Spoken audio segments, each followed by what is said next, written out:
ভাইয়ের বাসর ঘরে নিজের প্রেমিকা শিখাকে দেখে ভড়কে গেলাম। এক মুহূর্তের জন্য নিজের চোখকে অবিশ্বাস করতে বাধ্য হলাম। মনকে সান্ত্বনা দিয়ে বললাম, ধুর, সে তো আমায় অনেক ভালোবাসে, এমনটা করতেই পারে না।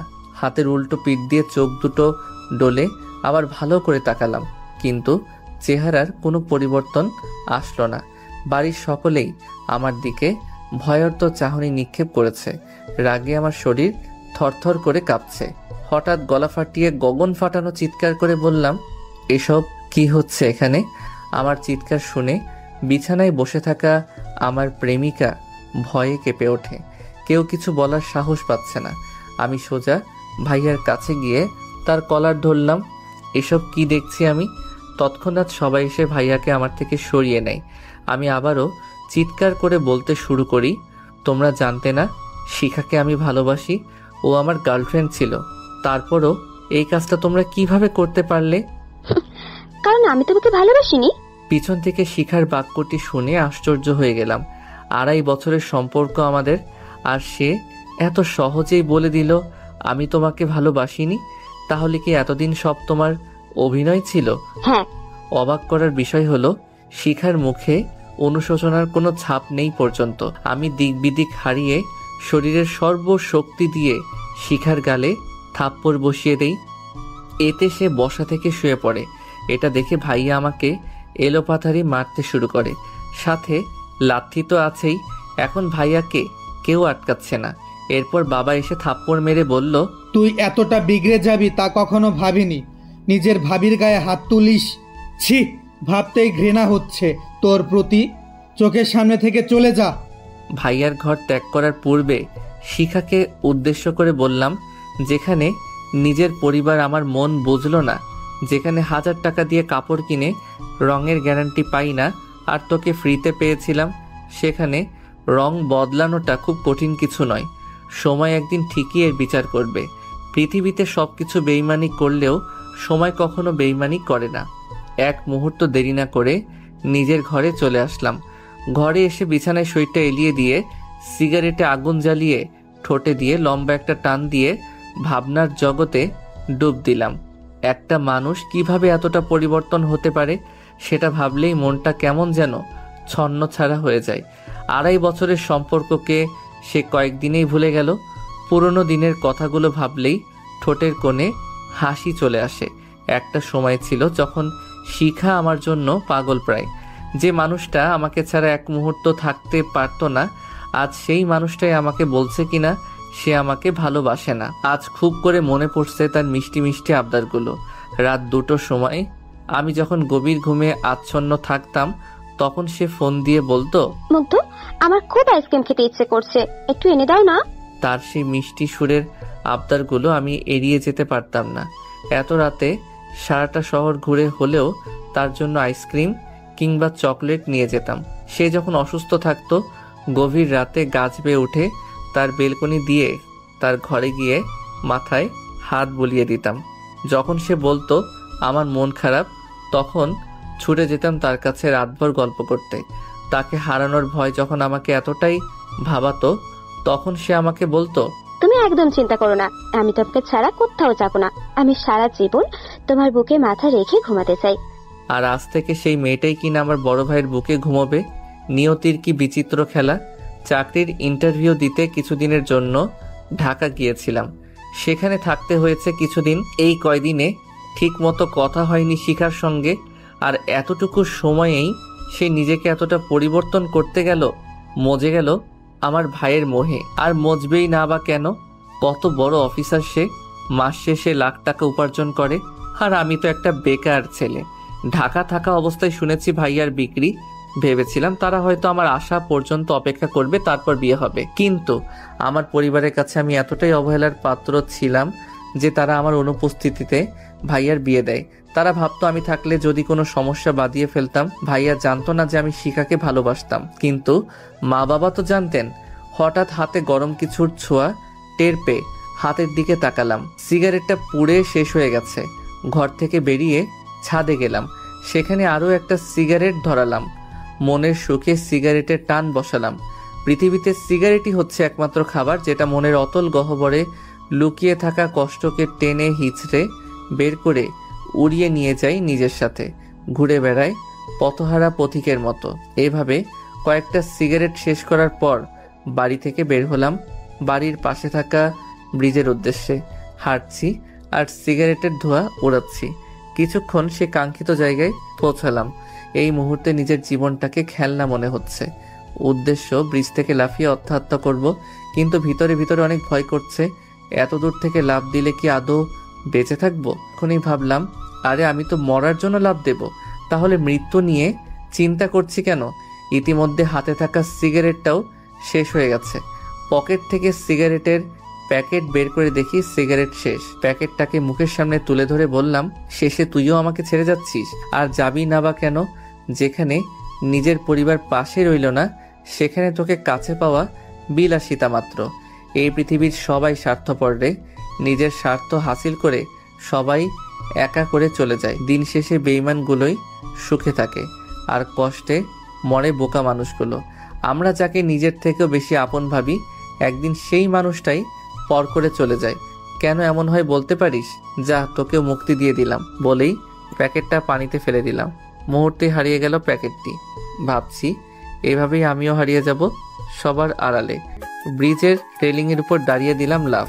রাত 2টোর সময় অচেনা একটা মেয়ের হাতে থাপ্পড় খেয়ে আত্মহত্যার চিন্তা আপাতত মঙ্গল গ্রহে চলে গেছে।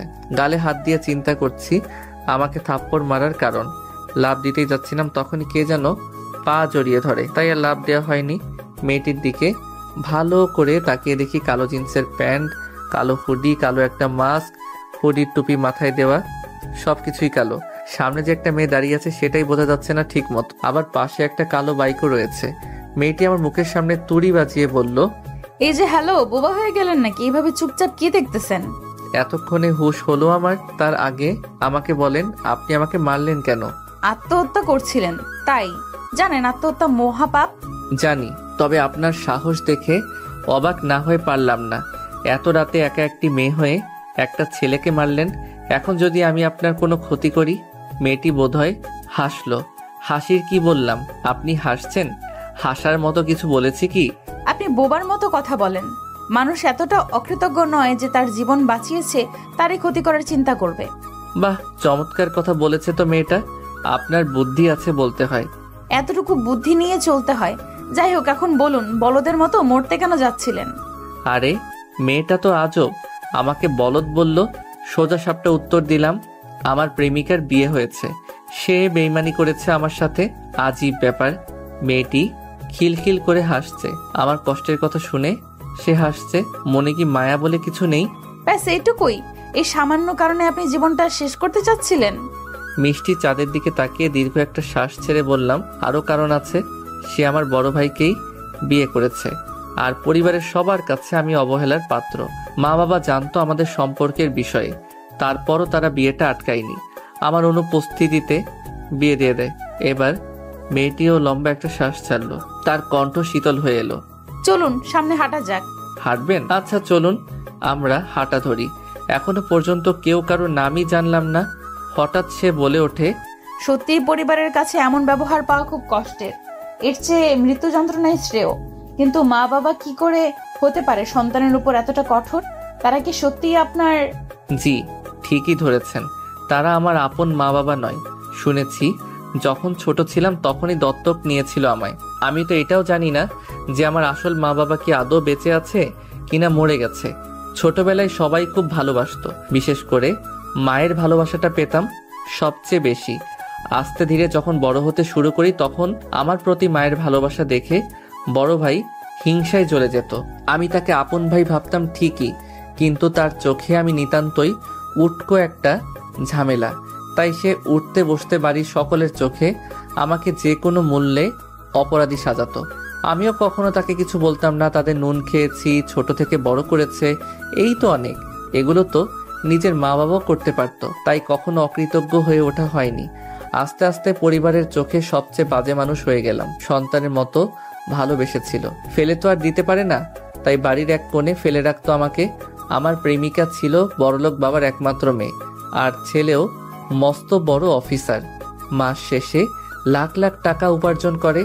এদিকে আমি এক বেকার ব্যর্থ প্রেমিক। বিয়ে না দেওয়ার কোনো কারণ ছিল না। আমি আমার মা বাবাকে কখনোই ক্ষমা করব না। ইতিমধ্যেই চোখের কোণে পানি এসে জমাট বেঁধেছে। চোখের পলক ফেলতেই টুপ করে মাটিতে পড়ে গেল 2 ফোঁটা পানি। কাঁদবেন না। সময় এবং পরিস্থিতির সাথে নিজেকে খাপ খাইয়ে চলার নামই হচ্ছে জীবন, সেটা হোক সুখের কিংবা দুঃখের। সময় আর পরিস্থিতি তো বোঝে না আপনি বা আমি সুখে আছি নাকি কষ্টের দিন পার করছি। ভাগ্য নিজেকেই পরিবর্তন করে নিতে হয়। জীবনে যুদ্ধ না করলে জীবনটাকে কখনো উপলব্ধি করা সম্ভব হয়ে ওঠে না। খুব সুন্দর করে কথা বলেন আপনি। দেখে আবার প্রেমে পড়েন না জানো আমার। মেয়েটির কথা শুনে ভ্যাবাচ্যাকা খেয়ে গেলাম। মুখের উপর কেউ এভাবে বলে? জি, সবকিছু মুখের উপর বলার চেয়ে উত্তম আর কিছু নাই। মনের ভেতর এক, মুখে আরেক। এমন মানুষের মতো ভয়ঙ্কর পৃথিবীতে আর কিছুই হতে পারে না। মেয়েটির কথা যতই শুনছি ততই অবাক হচ্ছি। সবকিছু কতটা গভীরভাবে চিন্তা করে। এভাবেও চলা যায়? আত্মহত্যা করলেই কি সবকিছু সমাধান হয়ে যায়? মেয়েটির প্রশ্নের কি জবাব দেব ভাবতে পারছি না। চুপ যে বড্ড। জানি না, তবে সবার থেকে নিজেকে আড়াল করে নিতে চেয়েছিলাম। আপনি বড্ড বোকা। যার জন্য মরতে গেছিলেন সে কিন্তু একবারও আপনার জন্য চোখের পানি ফেলতো না। সে তো তার জন্য একটা পারফেক্ট জীবনসঙ্গী খুঁজছিল। সেটা পাওয়ার হয়ে গেছে, তাহলে সে কেন ভাববে তার অতীত নিয়ে? বেঈমানরা কখনো কাঁদে শুনেছেন? না। তাহলে বোকার মতো কেন মরতে বসেছিলেন? শক্তি রেখে যারা চলে তারা কখনো হারে না। ব্যর্থতা একটা পরীক্ষা মাত্র। স্বীকার করুন কি ঘাটতি রয়েছে, দেখুন, পূরণ করুন। যতক্ষণ না সফল হন শান্তির ঘুম ত্যাগ করুন, লড়াই করুন। সফলতা হেঁটে হেঁটে আপনার কাছে আসবে। আমরা যখন ছোট ছিলাম হাঁটার পথে 1000 বার হোঁচট খেয়ে পড়ে গেছি। তখন কি আমরা পড়েই ছিলাম? না, উঠে দাঁড়িয়ে আবারও হাঁটতে শুরু করেছি। তাই তো আজ এখন নিজে হাঁটতে পারি। তখন যদি চেষ্টা না করে ব্যর্থ হয়ে পড়ে থাকতাম তাহলে আজ সমাজের কাঁধে বোঝা হয়ে থাকতাম। চলতি পথে হোঁচট খেয়েছেন, ঘাবড়াবেন না, উঠে দাঁড়ান। দরকার হলে কিছুটা সময় বিশ্রাম নিয়ে আবার চলতে শুরু করুন। থেমে গেলে সফলতার দ্বারে পৌঁছাবেন কিভাবে? বেঈমানদের জন্য নিজেদের কষ্ট দেয় তো বোকারা। অন্যের জন্য নয়, নিজের জন্য বাঁচুন। বাঁচার জন্য লড়াই করুন। নিজেকে এমন ভাবে তৈরি করুন যাতে আপনাকে যারা অসফল দেখতে চায়, যারা আপনার কষ্টের কারণ, তারা যেন জ্বলে পুড়ে খাক হয়ে যায়। জানি না মেয়েটাকে, তবে তার অনুপ্রেরণার বার্তা পেয়ে খুব করে বাঁচতে ইচ্ছে করছে। স্বাদ জাগছে পুনরায় পৃথিবীটাকে জানবার। হ্যাঁ, আমি বাঁচবো, নিজের জন্য হলেও বাঁচবো। এইভাবে যদি সবাই ভাবতো তাহলে বিচ্ছেদের পর হয়তো মৃত্যুর হার বাড়তো না। আপনার মনটা ভীষণ খারাপ, চলুন আপনাকে নিয়ে একটু ঘুরে আসি, যদি মন ভালো হয়। মেয়েটি বাইকে উঠে স্টার্ট দিল। আমিও 7-5 না ভেবে উঠে পড়লাম। জানি না সে কোথায় নিয়ে যাচ্ছে, তবে ভালো লাগছে ভীষণ। আমি ভাবছি, প্রচুর ভাবছি। কি ভাবছি সেটাও জানি না, তবে ভাবতেও ভালো লাগছে। অগোছালো চিন্তাগুলোকে গুছিয়ে নিলাম খানিকক্ষণের মধ্যেই। হঠাৎ সে বাইক থামায়। ঝাঁকুনি খেয়ে ভাবনা থেকে বেরিয়ে এলাম। সামনে একটা ছোট্ট চায়ের দোকান। দুজনে নেমে দোকানের টঙে বসলাম। চাচা, কড়াক করে 2 কাপ চা দাও তো। তোমরা বইসা পড়ো, আমি দিতাছি। তাদের কথোপকথন শুনে বোঝার অবকাশ থাকে না, তারা পূর্ব পরিচিত। দোকানদার চাচার চুল দাড়ি সব পেকে গেছে। সেও হয়তো দুনিয়ার বুকে এক যাযাবর। ঘরে বউ নাই, থাকলে কি আর এত রাতে দোকান খুলে বসতো? চাচার চা খেয়ে মুডটা ফ্রেশ হয়ে গেল। চাচা, চাটা কিন্তু অনেক সুন্দর হয়েছে। ঘটা করে কথাটি বললাম চাচাকে। হ্যাঁ তাই তো, প্রতি রাতে এখানে এসে চা খেয়ে যাই। এখন চায়ের টাকাটা দিন। মেয়েটির কথা শুনে আহম্মক হয়ে গেলাম। নিজে নিয়ে এসে চা খাইয়ে টাকা দিতে বলে। এত অবাক হওয়ার কিছু নেই। ভাবছেন আমি নিয়ে এসে টাকা কেন দিতে বলছি? ভেবে লাভ নেই, কারণ একটা ছেলের সামনে একটা মেয়ে বিল দেবে, এটা ছেলেটার জন্য সম্মানহানি থেকে কম না। বেশি কিছু না ভেবে চাচার দিকে 100 টাকার নোট বাড়িয়ে দিলাম। সে হাসছে। বাজান, আমার কাছে ভাঙতি নাই। বাকিটা দিতে হবে না চাচা, রেখে দিন। আবার হাঁটা ধরি। আচ্ছা, আমি না হয় প্রেমের ছাকা খেয়ে ব্যর্থ হয়ে মরতে এসেছিলাম, কিন্তু আপনি এত রাতে বাইরে কি করেন? মেয়েটি মুহূর্তের মধ্যে উত্তর দিল, ওই যে নিজের জন্য বাঁচতে, সুখের খোঁজে ছুটে চলা এক গন্তব্যহীন পাখি আমি। মানে ঠিক বুঝলাম না। ছোটবেলায় মাকে হারাই, তারপর বাবা আমার দেখাশোনার জন্য একটা বিয়ে করে, কিন্তু সৎ মায়ের চোখে আমি সতই রয়ে গেলাম। বাবা রগচরে আমার উপর অত্যাচার করত। বড় হওয়ার সাথে সাথে নিজেকে পরিবর্তন করে নিলাম। আপনার মতোই আমার জীবনটা। এখন আমিও আপনার মতো বাবার চোখে বাজে মেয়ে। তাদের কথা রাত বেরোতে ঘুরে বেড়াই, কোথায় না কোথায় নষ্টামি করি, তাই সারাদিন বাইরে ঘুরে বেড়াই। বাড়িতে গেলেই হাজারো প্যানপ্যানানি সহ্য করতে হয়, তাই শেষ রাতে বাড়ি ফেরা হয়। আমার সঙ্গী ওই বাইকটাই। যার মা নেই সেই বুঝে মা না থাকার কষ্ট। আল্লাহ পৃথিবীর সকল মাকে 1000 বছর বেঁচে থাকার তৌফিক দান করুন, আমিন। মেয়েটি আমাকে বাড়ির সামনে এসে নামিয়ে দিল। আজ সে আমাকে না বাঁচালে পৃথিবীর স্বাদটা হয়তো পেতামই না। আল্লাহ সঠিক সময় সঠিক জায়গায় সঠিক মানুষকেই প্রেরণ করে, এটাই তার জীবন্ত উদাহরণ হয়ে থাকবে আমার মনে। আপনার সাথে দেখা হয়ে অনেক ভালো লাগলো। মেয়েটি মিষ্টি একটা হাসি দিয়ে বলল, ভালো থাকবেন আর নিজের খেয়াল রাখবেন, আজ আসি। এই বলে স্টার্ট দিল। আমি পিছু ডাক দিলাম। আমি মুগ্ধ। আপনি? সে একটু জোরেই বলল। উপমা হাসান রুহি। বলেই টান দিয়ে চলে গেল। চমৎকার নাম, উপমা হাসান রুহি। কি মিষ্টি লাগে শুনতে। যেমন মিষ্টি মনের মানুষ তেমনি মিষ্টি তার নাম। সকালে শিখাকে উদ্দেশ্য করে বললাম, ভাবি আমাকে নাস্তা দাও, খুব ক্ষুধা পেয়েছে। বাক্যটি শুনে টেবিলে বসে থাকা সকলের চোখ ডিমের মতো বড় হয়ে গেছে। এক রাতেই গার্লফ্রেন্ডকে এত সহজে ভুলে গেল কি করে? এক রাতেই এতটা পরিবর্তন, বড্ড ভাবাচ্ছে বিষয়টা। আর শিখা তো আহম্মকের মতো হা করে তাকিয়ে আছে আমার দিকে। কি ব্যাপার ভাবি, এভাবে তাকিয়ে আছো কেন? আর তোমরা সকলে আমাকে এভাবে দেখছো কেন? আগে দেখোনি আমাকে? মা আমার মাথায় হাত দিয়ে বলল, তুই ঠিক আছিস তো মুগ্ধ? শরীর খারাপ করেনি তো? মায়ের কথা শুনেই মনের ভিতর জ্বলতে থাকা বাতিটা কেন যেন নিভে গেল। যেই মা আগে কোনো বাক্য শেষ করার আগে বাবা শব্দটা জুড়ে দিত, আজ সেই মাই কিনা নাম নিয়ে ডাকে। মনটাকে শক্ত রেখে বললাম, আমি সম্পূর্ণ ঠিক আছি। আর তোমরা এমন বিহেভিয়ার করছো কেন সেটাই তো বুঝে উঠতে পারছি না। কেউ কিছু বলার আগে ভাইয়া কর্কশ কণ্ঠে বলে ওঠে, দেখো নেশা টেশা করছে কিনা। ছোটবেলা থেকেই মদকে খুব ঘৃণা করি। এই শব্দ শুনলেই মাথায় রাগ ওঠে। ভাইয়া হয়তো ভেবেছে কালকের মতোই আজও তার দিকে ক্ষিপ্ত হয়ে মারতে যাব। আমি নিজেকে কন্ট্রোল করে ভাইয়ার দিকে তাকিয়ে একটা মিষ্টি হাসি উপহার দিলাম। এতে তার হাসিটা নিভে গেল। নেশা তো কাল রাতে করেছিলাম ভাইয়া, তাই কাল উল্টাপাল্টা সব কাজ করে ফেলেছি। ক্ষমা করে দিস ভাইয়া। আর ভাবি তুমিও ক্ষমা করে দিও প্লিজ। শিখার দিকে তাকাতেই চোখের কোণে পানি এসে জড়ো হলো। মেয়েটা কতটা স্বার্থপর, সবার চোখ এড়িয়ে সেটা মুছে নিলাম। কেউ না দেখলেও শিখা দেখে নিয়েছে, কারণ তখন তার দিকে তাকিয়েছিলাম। মনের ভিতর কষ্ট লুকিয়ে রেখে আর কতই বা হাসা যায়। মনটা তো খুব নরম, কোনো পাথর নয় যে সারাদিন পানি ঢাললেও সে গলবে না। উহ ভাবি, আর দেরি না করে নাস্তা দাও, ঠান্ডা হয়ে যাবে তো। শিখা মুখটা মলিন করে সবাইকে নাস্তা পরিবেশন করলো। প্রিয় মানুষটিকে পাইনি তো কি হয়েছে, তার হাতে রান্না খাওয়ার তো সৌভাগ্য হয়েছে। তাই দুঃখ বিলাস না করে তৃপ্তি নিয়ে খেলাম। খাওয়া শেষ করে ছাদে গেলাম। এক কোণে দাঁড়িয়ে মনের সুখে সিগারেটে টান মারছি আর প্রকৃতির সাথে নিজের কষ্টগুলোকে ভাগাভাগি করছি। কিছুক্ষণ পর কারো পায়ের শব্দ পেলাম। তাকিয়ে দেখি শিখা সে গুটি গুটি পায়ে আমার পাশে এসে দাঁড়ালো। হঠাৎ স্বামীকে ঘরে রেখে ছাদে এলেন যে? অফিসে গেছে। বাহ, চমৎকার বিষয়। বিয়ের পর দিনে অফিস, বেশ দায়িত্ববান স্বামী পেয়েছেন। শিখা চুপচাপ দাঁড়িয়ে আছে। আমিও আর কিছু না বলে আকাশপানে চেয়ে রইলাম। কি ভাবছো এমন আকাশের দিকে তাকিয়ে? ভাবছি মানুষ কতটা নিখুঁত অভিনয় জানলে দীর্ঘ 2.5 বছর অভিনয় করে যেতে পারে, তাও আবার যেমন তেমন নয়, ভালোবাসার অভিনয়। আপনি চাইলেই নাটক বা সিনেমায় কাজ করতে পারেন, বেশ নামডাক হবে। আমার কথার কোনো উত্তর দিল না শিখা। কিছু সময় নীরব থেকে বলল, তখন খাবার টেবিলে কাঁদছিলে কেন? ফিক করে হেসে দিয়ে ফেললাম। কাঁদিনি, চোখে কিছু একটা পড়েছিল তাই চোখে পানি এসেছিল। আচ্ছা একটা কথা জিজ্ঞেস করব? এর আগে তো এমন ঘটা করে অনুমতি নিতে না, তবে আজ কেন? পুরো কথা শেষ করতে না দিয়েই বললাম, আগে আপন ছিলেন আর এখন আপনি আমার কেউ না, তাই আগের কথা টেনে কথা না বললেই ভালো। যাই হোক বলেই ফেলি। আমি আসলে জানতে চাচ্ছি আমার সাথে প্রতারণা করার কারণটা কি? এমন অপরাধ করেছিলাম যার জন্য এই ভয়ঙ্কর শাস্তি দেওয়া হলো? সবকিছু তোমার ভাইয়ের কথাই করেছি। চমকে উঠলাম কথাটি শুনে। তার মানে এটাতেও ভাইয়ার হাত রয়েছে? মানে?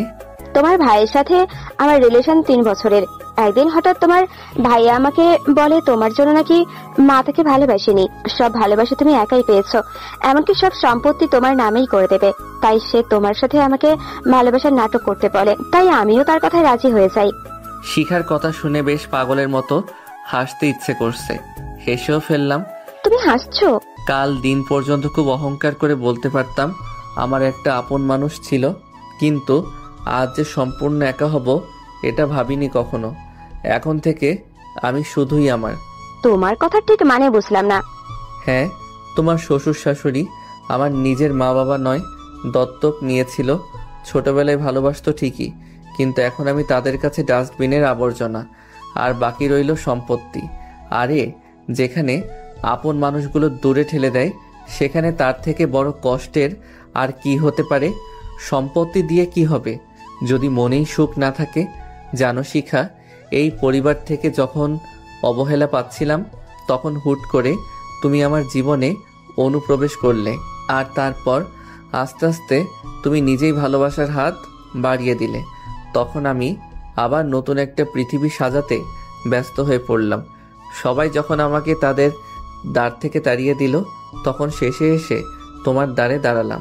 তুমি দরজাটা খুললে ঠিকই, হাতটাও বাড়িয়ে দিলে, কিন্তু শেষ মুহূর্তে এসে মুখের উপর দরজাটা বন্ধ করে দিলে। এখন আর আমার পৃথিবীতে কেউ রইল না।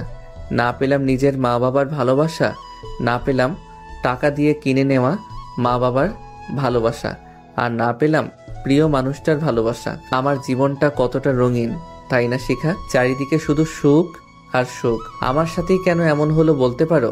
নিচে যারা আছে তারা তোমার আপন মা বাবা নয়। কেন? সবকিছুই যখন বলেছে তখন এটাও নিশ্চয়ই বলেছে। তুমি এতিম, এটা কখনো বলেনি। শিখার দিকে তাকিয়ে দেখি তার চোখ দিয়ে অনর্গল পানি পড়েই চলেছে। করুণা হচ্ছে আমার প্রতি। শিখা আমার পা জাপটে ধরে কাঁদতে কাঁদতে ক্ষমা চাইতে লাগলো। তুমি প্লিজ আমাকে ক্ষমা করে দাও। বিশ্বাস করো, আমাকে ভুল বুঝে এসব করানো হয়েছে। আমি জানতাম না তুমি এতিম। বুদ্ধি কি লোপ পেয়েছে নাকি? দেবরের পায়ে ধরে কেউ? আর আমি এতিম জানলে নাটক করতে না, কিন্তু মা বাবা আছে জেনে নাটক করেছো কেন? কষ্টটা কি মা বাবা মোচন করে দিত? এটা কেমন চিন্তা তোমার? তোমার দেয়া কষ্ট কেন আমার মা বাবা মোচন করবে? পা থেকে ওঠো তাড়াতাড়ি, কেউ দেখে ফেলবে, পরে তোমারই সম্মানে আঘাত আসবে। আগে বলো, তুমি আমাকে ক্ষমা করে দিয়েছো? কি আজীব ব্যাপার, তাই না? কষ্ট দিচ্ছ নিজের ইচ্ছায়, আবার ক্ষমা করতেও বাধ্য করছো। নিয়তির কি খেলা! তোমাকে জায়গা দিয়েছিলাম বুকের অতল গহ্বরে, আর আজ রয়েছো তুমি আমার পায়ে। একেই বলে সুখে থাকতে ভূতে কিলাই। প্লিজ পা থেকে ওঠো। শিখা পা থেকে উঠে দাঁড়ায়। চলে আসতে যাব, ঠিক তখনই শিখার ফুপিয়ে ফুপিয়ে কান্নার শব্দ পেলাম। দীর্ঘ 2.5 বছরের সম্পর্কে তার উপর যতবারই রাগ করেছি ততবারই সে এভাবে ফুপিয়ে কেঁদে আমার রাগ ভাঙিয়েছে। সেসব তো সবই মিথ্যা ছিল। আজও কি সে মিথ্যা কান্নার মায়ায় জড়াতে চায় আমায়? প্লিজ প্লিজ আমাকে ক্ষমা করে দাও গুড্ডু। বলেই আবার ফুপিয়ে কেঁদে ওঠে মেয়েটা। শিখা আমাকে ভালোবেসে এই গুড্ডু নামে ডাকতো। ওর চোখের পানি কেন জানি না আমার সহ্য হচ্ছে না। মনের ভিতর অজানা এক চিনচিন ব্যথা অনুভব করছি। হিতাহিত জ্ঞান হারিয়ে শিখাকে জড়িয়ে ধরলাম। সে আমাকে ভালো না বাসলেও আমি তো বেসেছি। আমিও যদি তাকে কষ্ট দেই তাহলে আমাদের মধ্যে পার্থক্য রইল কি? আমি তো সত্যিই ভালোবেসেছি, তাই আমার উচিত তাকে ক্ষমা করে দেওয়া। শিখার কপালে ছোট্ট একটা চুম্বন করে বললাম, আচ্ছা ক্ষমা করে দিলাম তোমায়। দোয়া রইল তোমার জীবনের প্রতিটি কোণা সুখ দিয়ে ভরে উঠুক। আমি জানি এখানে থাকলে আমাদের সম্পর্কটা একদিন পরকীয়ায় পরিণত হবে, তাই আমাকে অনেক দূরে চলে যেতে হবে। 2 দিন পরে সবার কাছ থেকে বিদায় নিয়ে চলে এলাম ঢাকা শহরে। আসার সময় সবাই খুশি হলেও শিখার চোখের কোণে ছিল জমাট বাঁধা পানি।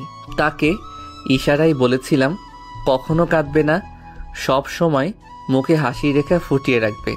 তোমাকে হাসিতেই মানায়। তুমি হচ্ছ একটি গোলাপ গাছ, আর সেই গাছে ফুল ফোটা আবশ্যক। আজ 3 বছর পর আবার নিজ শহরে পা রাখছি। পরনে পুলিশের উর্দি, পদবিটা পেয়েছি ওসি সাহেবের। নিজের শহরে পা রাখতেই পুরনো দিনের কথাগুলো লাফিয়ে উঠল মাথায়। শিখাকে দেখার অদম্য ইচ্ছা জাগলো মনে, কিন্তু যেটা হারিয়ে যাবার সেটা তো হারিয়ে গেছেই। তাই নিজের ইচ্ছেটাকে মাটি চাপা দিয়ে থানায় চলে গেলাম। সবাই খুব সুন্দর করে সম্মান জানালো আমাকে। আমার আসন দেখিয়ে দেওয়া হলো। আমি আরামসে সেখানে বসলাম। কিছুক্ষণ পর একটা মেয়ের কণ্ঠ শুনে মাথা তুলে তাকালাম। মেয়েটি আমাকে দেখে অবাক হয়েছে মনে হলো। নেম প্লেটে লেখা উপমা। নামটা দেখে আমিও ভড়কে গেলাম। এটা কি সেই উপমা যেই উপমাকে আমি অনেক দিন যাবৎ খুঁজছি? পরক্ষণেই ভাবলাম, আরে ধুর, এটা তো কখনোই হতে পারে না, কারণ যে উপমা আমাকে বাঁচিয়েছে সে একটু মোটা ছিল, কিন্তু এই মেয়েটা তো একেবারেই চিকন। স্যার, আমি উপমা, এই থানার এসআই। আপনার জন্যই আমার ডিউটি দেওয়া হয়েছে। শুনে ভালো লাগলো, একটা সুন্দরী মেয়ের সাথে ডিউটি করতে পারবো। কেটে গেল 1 মাস। এই 1 মাসে কত শতবার যে তাকে খুঁজেছি। হ্যাঁ, মনে পড়েছে, সে বলেছিল সে প্রতিদিন রাতে ওই চাওয়ালা চাচার দোকানে গিয়ে চা খায়। একবার সেখানে গিয়ে খোঁজ করলে মন্দ হয় না। গেলাম রাত 2টোর সময়, কিন্তু হতাশ হওয়া ছাড়া উপায় ছিল না। দোকান খোলা ছিল ঠিকই, কিন্তু উপমা নেই। আশেপাশে তাকিয়েও লাভের লাভ কিছু হলো না। চাচার কাছে 1 কাপ চা চাইলাম। চাচা সাধারণভাবে তাকায় আমার দিকে, হয়তো চিনতে পারিনি। একদিনের দেখাই কি আর এতদিন মনে থাকে? তার তো বয়স হয়েছে। চা খেতে খেতে চাচাকে জিজ্ঞেস করলাম, চাচা, ওই মেয়েটা কি এখন আর এখানে আসে না? চাচা হয়তো আমার কথা বুঝতে পারিনি। কার কথা কও বাজান? আরে, যেই মেয়েটা প্রতিদিন রাত 2টোর সময় এখানে এসে চা খেত, সাথে কালো বাইক নিয়ে আসে। কথাটা শুনে চাচার মনটা খারাপ হলো মনে হচ্ছে। কি হলো চাচা, আপনি মন খারাপ করলেন কেন? বাজান, মায়েরা আহে না অনেক দিন, খুব দেখবার মনে চায়। বাপের মতো ভালোবাসতো আমারে। বলেই চোখ দিয়ে 2 ফোঁটা পানি গড়িয়ে পড়ল। চাচার কাঁধে হাত রেখে বললাম, মন খারাপ করবেন না চাচা, সে একদিন আসবেই। মেয়ে কি কখনো তার বাবাকে ছেড়ে যেতে পারে? চিন্তা করবেন না, আর আমার জন্য দোয়া করবেন, আমি যেন তাকে খুঁজে পাই। চাচার বিল দিয়ে চলে আসি। সকালে ঘুম থেকে উঠে পার্কে গিয়ে একটু শরীরচর্চা করলাম, তারপর বাসার দিকে রওনা হলাম। বাসার সামনে এসেই আমি অবাক। উপমা গেটের ভিতরে। আরে মিস উপমা, আপনি এখানে কি করছেন? স্যার, কালকেই শিফট হয়েছে এখানে। কেটে গেল আরও কয়েকদিন। একদিন রাতে উপমা এবং আমি একসাথে ডিউটি শেষ করে বাসায় ফিরছিলাম। হঠাৎ মনে হলো সেই ব্রিজের কথা। ইচ্ছে হলো সেখানে যেতে, তাই 7-5 না ভেবে গেলাম সেখানে। এই কি স্যার, এখানে নিয়ে এলেন যে? একজনকে খুঁজতে। খুঁজে পেলেন? উপমার কথাগুলো বড় অদ্ভুত। কেন যেন মনে হয় জেনেও না জানার ভান করে, যে ছুটে বেড়ায়, শুধু ধরা দিতেই চায় না। আচ্ছা স্যার, একটা প্রশ্ন করব? হ্যাঁ করুন। আপনি কি বিবাহিত? একটা মুচকি হেসে জবাব দিলাম। আমার কথা শুনে মেয়েটি মনে হয় খুশি হলো। সে আবারও প্রশ্ন করে, কাউকে ভালোবাসেন? তার কথা শুনে মনটা কেমন যেন খারাপ হয়ে গেল। মনে পড়ল পুরনো দিনের সেই স্মৃতিগুলো। একটা দীর্ঘশ্বাস ছেড়ে বললাম, একজনকে ভালোবাসতাম, কিন্তু সে আমাকে ছেড়ে চলে গেছে তার সুখের ঠিকানায়, যেখানে গেলে সে ভালো থাকবে। এখন আর কাউকে ভালোবাসেন না? সেদিকে আর পা বাড়ানো হয়নি, তবে একজনকে খুব করে অনুভব করি। অদ্ভুত বিষয় হলো, সেই মেয়েটির নামও উপমা। আপনার এক্স কি খুব ভালোবাসতেন? বাদ দিন না, সে সুখে আছে, এই তো অনেক। আমার ভালোবাসা পূর্ণতা পায়নি তো কি হয়েছে? সে সুখী হলেই হলো। তাকে তো আমি আমার সাথে সুখী দেখতে চেয়েছিলাম, আর সে সুখেই আছে। শুধু মানুষটাই আলাদা, এতে ক্ষতির কি? আমার কথা শুনে মেয়েটি একটা লম্বা শ্বাস ছাড়ল। তারপর আবার কি হলো? উপমা হেসে দেয়। ভাবছি স্যার। কি ভাবছেন? আপনি মানুষটা বড় অদ্ভুত। সাধারণ মানুষ তার প্রেমিক বা প্রেমিকাকে হারালে বা ছেড়ে গেলে অনেক অভিশাপ দেয়, কিন্তু আপনি পুরোই তার উল্টো। হা হা হা, বাদ দিন। আর একটা কথা বলি, এটা থানা নয় যে বারবার অনুমতি নিতে হবে। সেটা বললেই হয়। এত ঝাঁজ দিয়ে কথা বলেন কেন? আরে উপমা আমার সাথে রেগে কথা বলছে, সাহস তো কম নয়। আপনার সাহস তো কম নয়, আমার সাথে রেগে কথা বলেন। এত বড় সাহস কে দিল আপনাকে?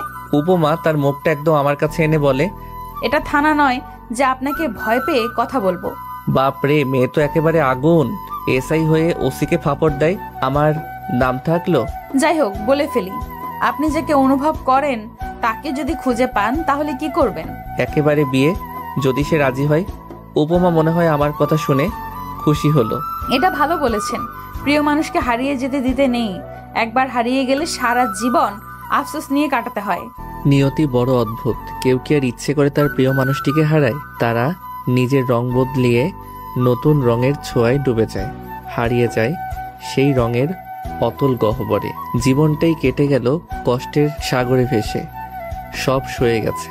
কষ্ট পাবেন না, জীবন এমন এক মুহূর্ত আসবে তখন শুধু সুখ আর সুখ। দেখবেন একদিন সুখের রাজ্যে ভাসছেন, কারণ দুঃখের পরেই আসে সুখ। দুঃখ তো একটা পরীক্ষা মাত্র।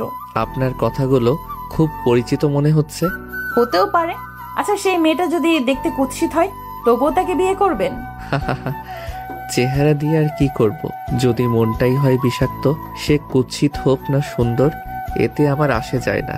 তার মনটা অনেক সুন্দর।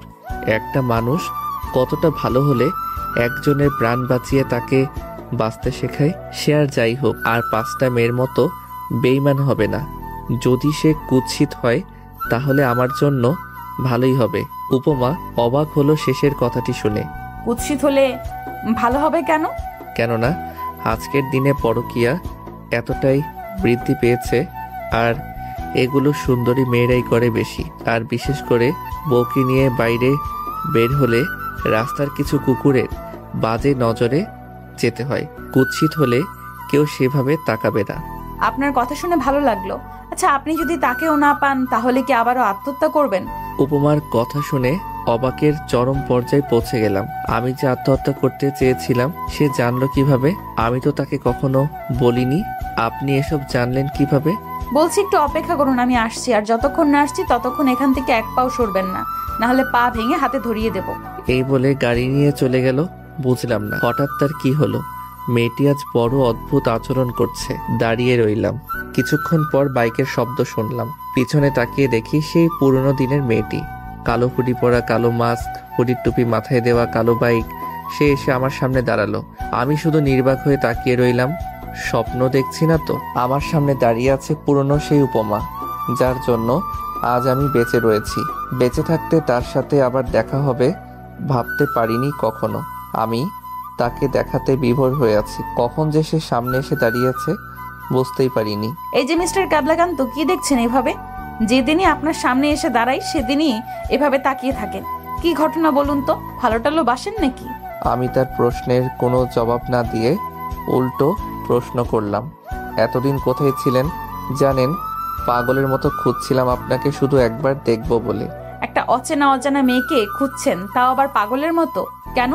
জানি না কেন, তবে আপনাকে দেখার জন্য মনটা আমার দেউলিয়া হয়ে গেছে। আপনাকে প্রতিদিন এই ব্রিজ এবং চাচার দোকানে খুঁজি, কিন্তু কখনো পাইনি। কিন্তু আজ আপনি আমার সামনে, সবকিছু কেমন যেন স্বপ্নের মতো লাগছে আমার। স্বপ্ন দেখতে হবে না, আমি বাস্তবে আপনার সামনে দাঁড়িয়ে আছি। বলেন তো, আমাকে কেন খুঁজছিলেন পাগলের মতো? হাত দুটো মুঠো করে ব্রিজের রেলিং এর উপর রেখে আকাশ পানে তাকালাম। আমি জানি না কেন খুঁজছিলাম আপনাকে, তবে খুব করে খুঁজছিলাম।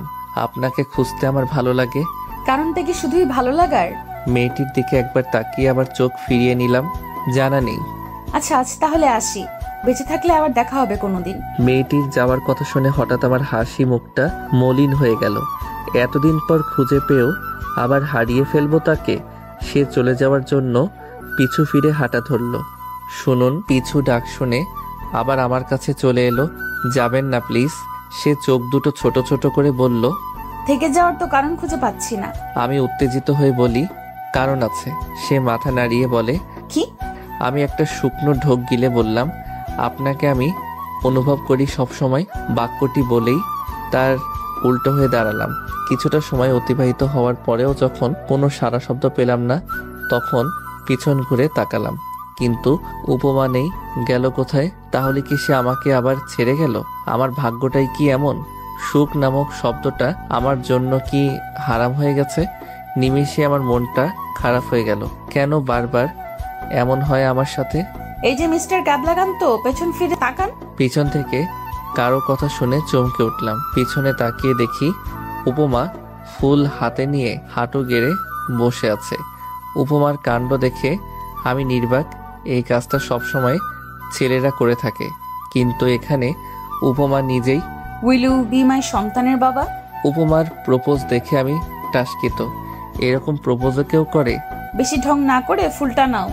আমি তাড়াতাড়ি ফুলটা নিয়ে উপমাকে তুলে একটু কাছে নিয়ে আসলাম। আজ প্রথম তার হাত ছুঁয়ে দেখলাম। উপমা কিছু না বলে একদম আমার বুকে মাথা রাখলো। এই অনুভূতি ঠিক কতটা গভীর তা বলে বোঝাতে পারবো না। হৃদস্পন্দন একেবারে বেড়ে গেছে। কি হলো, তুমি জড়িয়ে ধরছো না কেন? তার অনুমতি পেয়ে আমিও পরম মমতায় তাকে জড়িয়ে ধরি। আচ্ছা, তুই জানতে আমি তোমাকে খুঁজছিলাম, আর এটাও জানতে তোমাকে খুব মিস করি। হ্যাঁ, সব জানি। কিন্তু কিভাবে? কখনো তো দেখাই হয়নি আমাদের। আমিও অনুভব করে নিয়েছি। উপমাকে বুক থেকে তুলে ওর কপালে একটা চুম্বন করলাম।